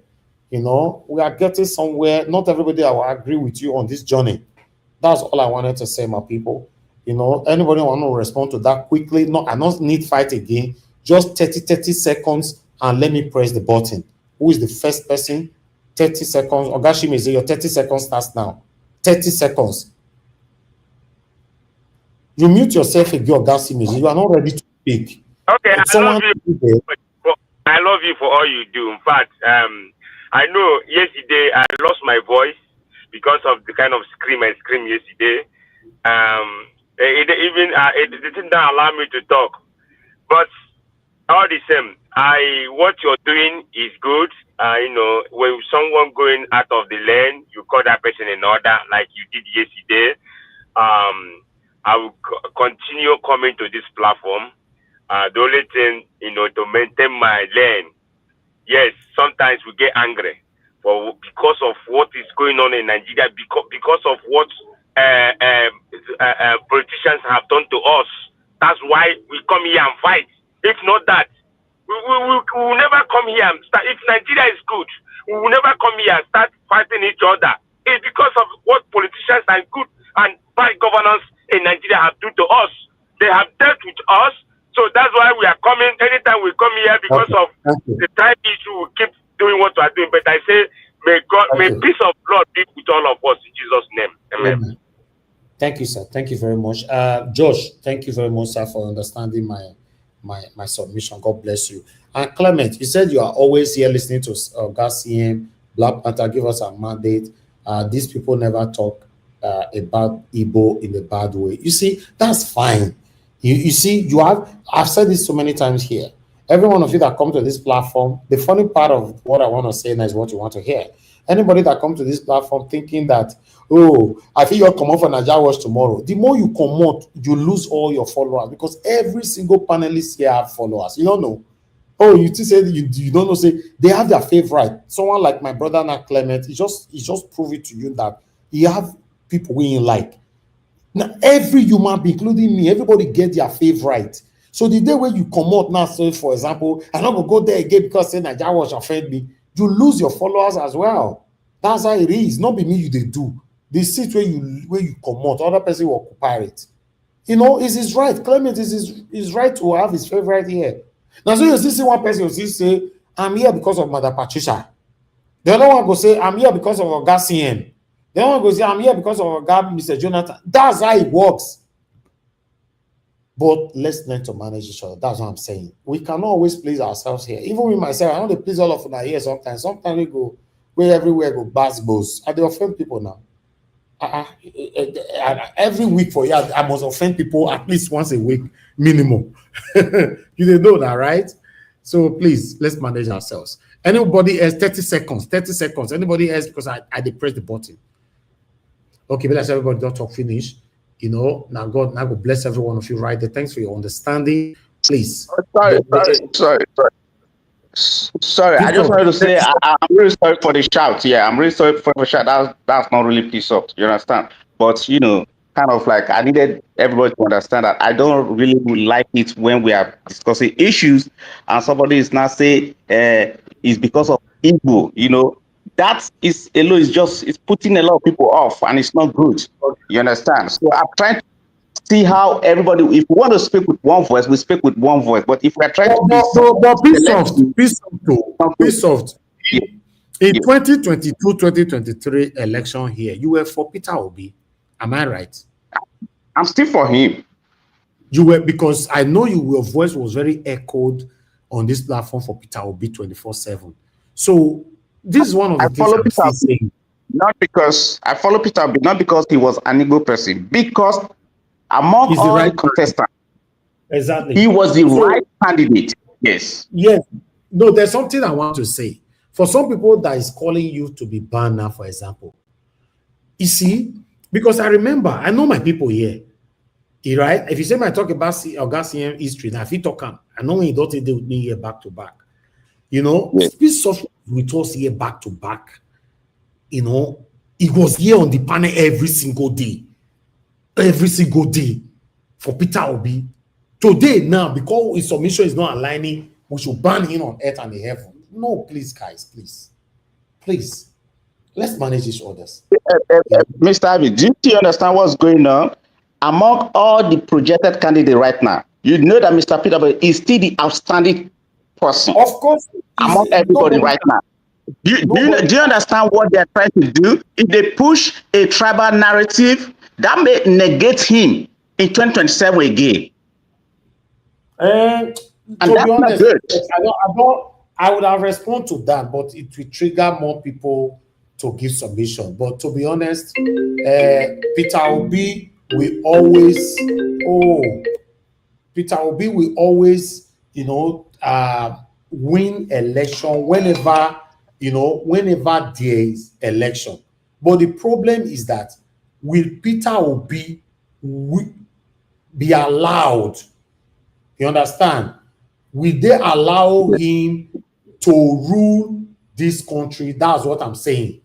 You know, at the end of the day, not be say he go win election with the talk. So piece of, do you think that we allow him to rule this country? See, officially, they may not agree. They may not allow him officially. Like, okay, let me say professionally. If I want to talk professionally, they may not agree. But if Nigerians, if we all stood our ground with one voice, without saying tribe here, tribe there, you know, try to divide, he will become the president. Sorry. You understand? Why would they not allow Peter Obi to govern? Why? Do you know what it means if he wins an election? If he wins an election, he has to rule. It's period. No. They will not allow him to govern because they don't want Igbo man to be president. Simple now. Okay. There are two things. If he's not president, they will not allow him govern. But if he wins the election and they announce him as president, he will be president and they will allow him to govern. They have no choice. No, what I'm saying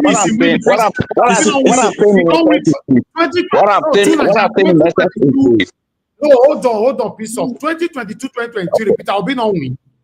They didn't announce him as president. That's my point. If they announce him as president, the where the satanic Mahmoud Yakubu take declare Tinubu around 4 a.m. in the morning. What are we talking about tonight, Jack? No, when you say whether they will allow him to govern, it means he has won. They will not allow him. If he win again, they will not allow him to govern. Okay, that's fine. If they will not allow him win the presidency, two quick takes. Two quick takes. Hold on. Augustine, quickly, 30 seconds. Okay, two quick takes.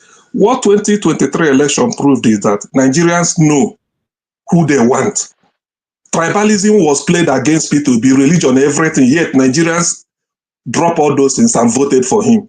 Tinubu, number two, Tinubu did not win. Otherwise, Tinubu cannot tell people that I bought the seat. It's as simple as that. Tinubu did not win. That's why he told the Fulani when they want to disturb him that he's making it Yoruba. He said, look, I bought this seat. He said it openly.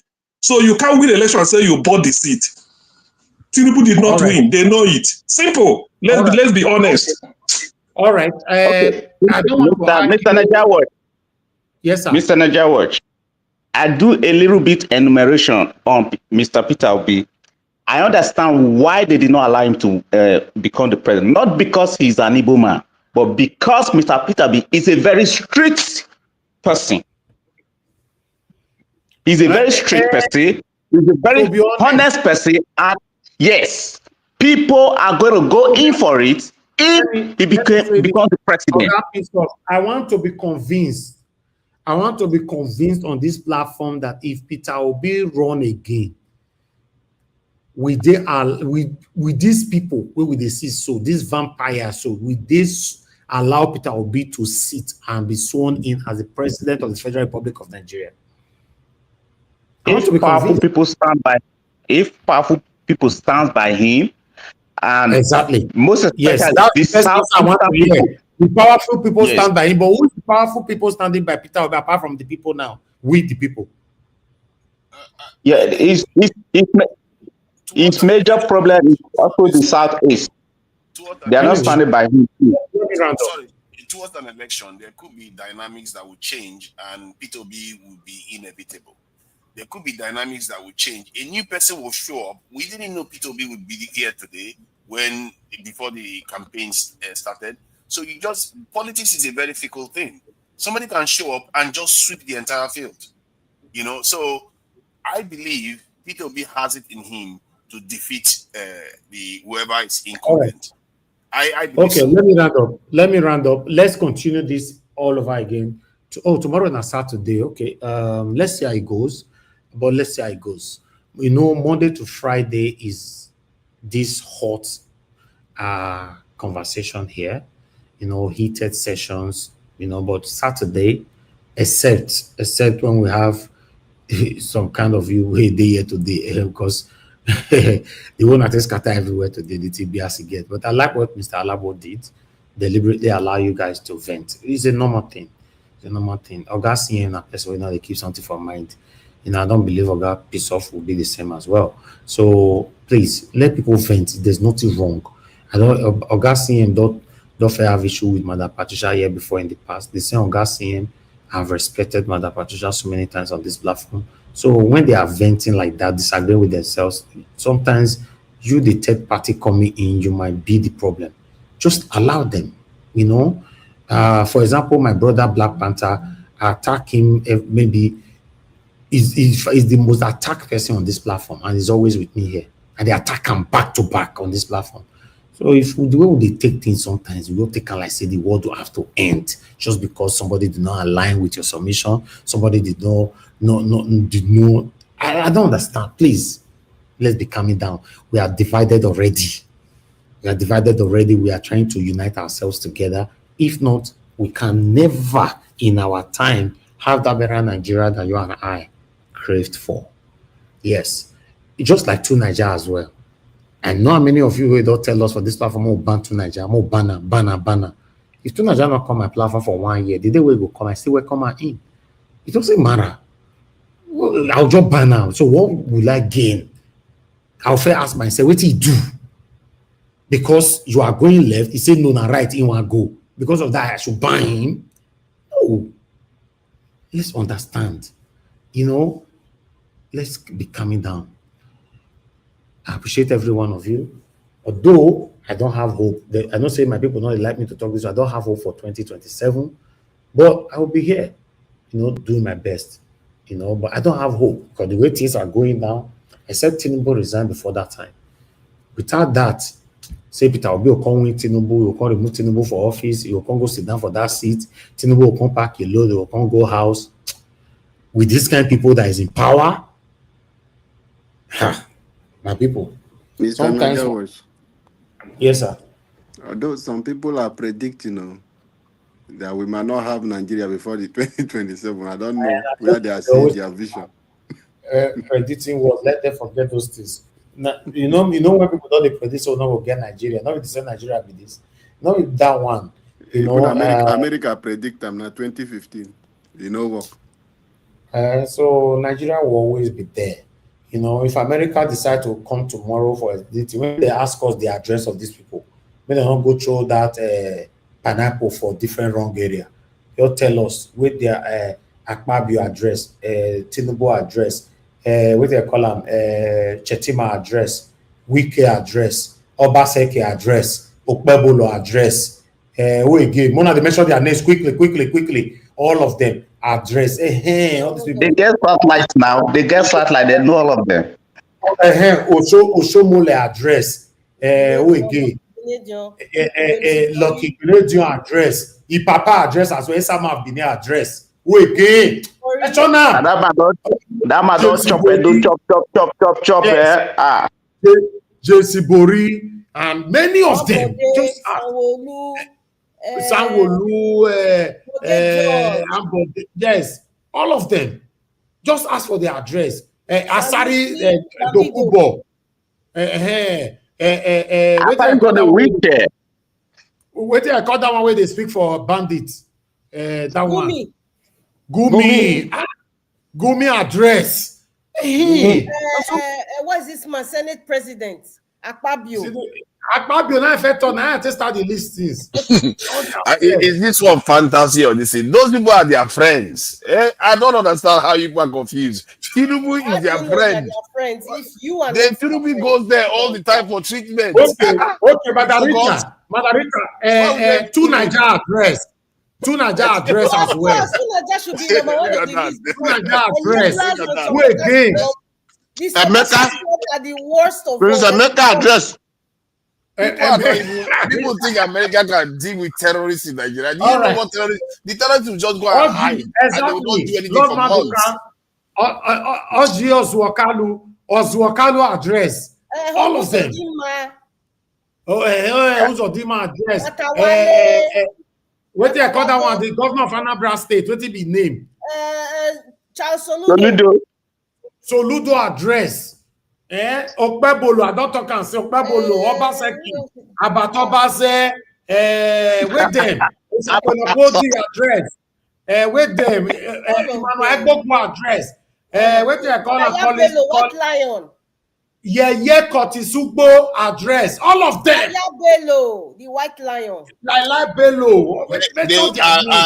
They would prefer to bomb Peter Obi than even Tinubu. That is how bad it is. Because Peter Obi is not very aligned to them. Don't you see? Dangote, we forgot to add that one's name. Dangote is friend of Bill Gates.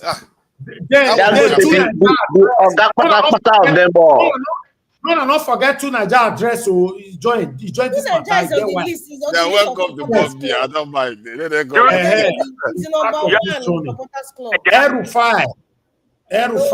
Erufai should be Erufai. Yeah, you're right. Trump, I hope you are listening to all the addresses we are giving, the names we are mentioning. J. Trump, listen to us. POTUS. There plenty. You know, there plenty. All right, guys, let's go. God go bless you now. It's been a long day. Tomorrow, we continue from where we stop. Thank you very much, Madam Rita. Thank you, Oga Pisof, Oga CM. Thank you, to Nigeria, F. Emmanuel, Mr. Oduwa. Thank you, Oga Chimizi, Mr. Alabo, my brother. Thanks for all that you do. Thank you, Madam Patricia.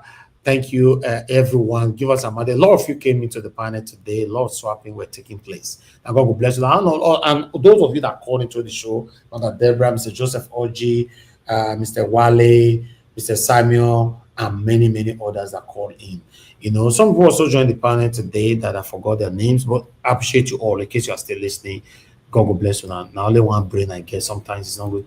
It's not easy to memorize everything. For those of you that supported the channel today, thank you, Madam Gina and CO. I'm very, very grateful. And the comment section, Mother of Mommy Diaspora, thank you very much, Mommy. I appreciate you always, and I love you so much. Thank you, my brother Abo Aze. God bless you. I appreciate you. Atiku, we don't mention Atiku address. You not even mention Jega, Professor Jega, Professor Yakubu. Mahmoud Yakubu as well. They plenty. They plenty. They two Nigeria address as well. Mona not they forget that two Nigeria. What's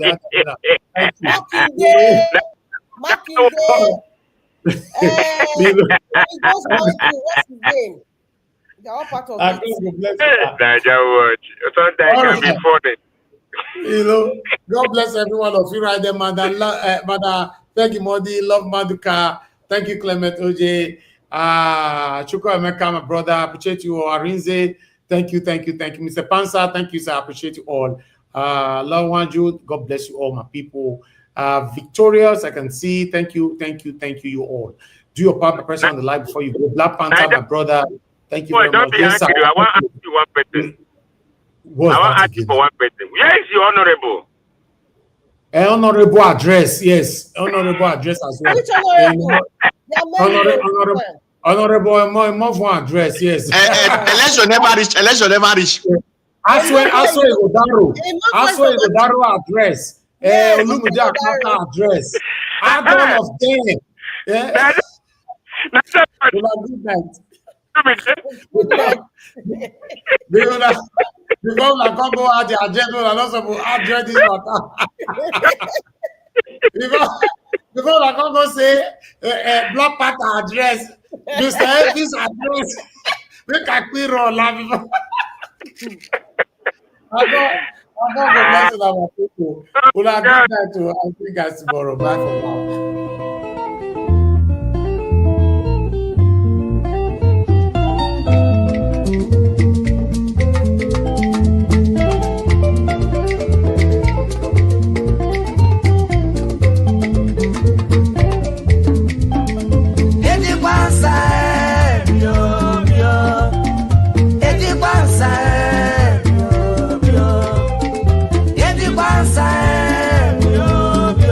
Isu kama na lego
Traditional Prime Minister.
Biao.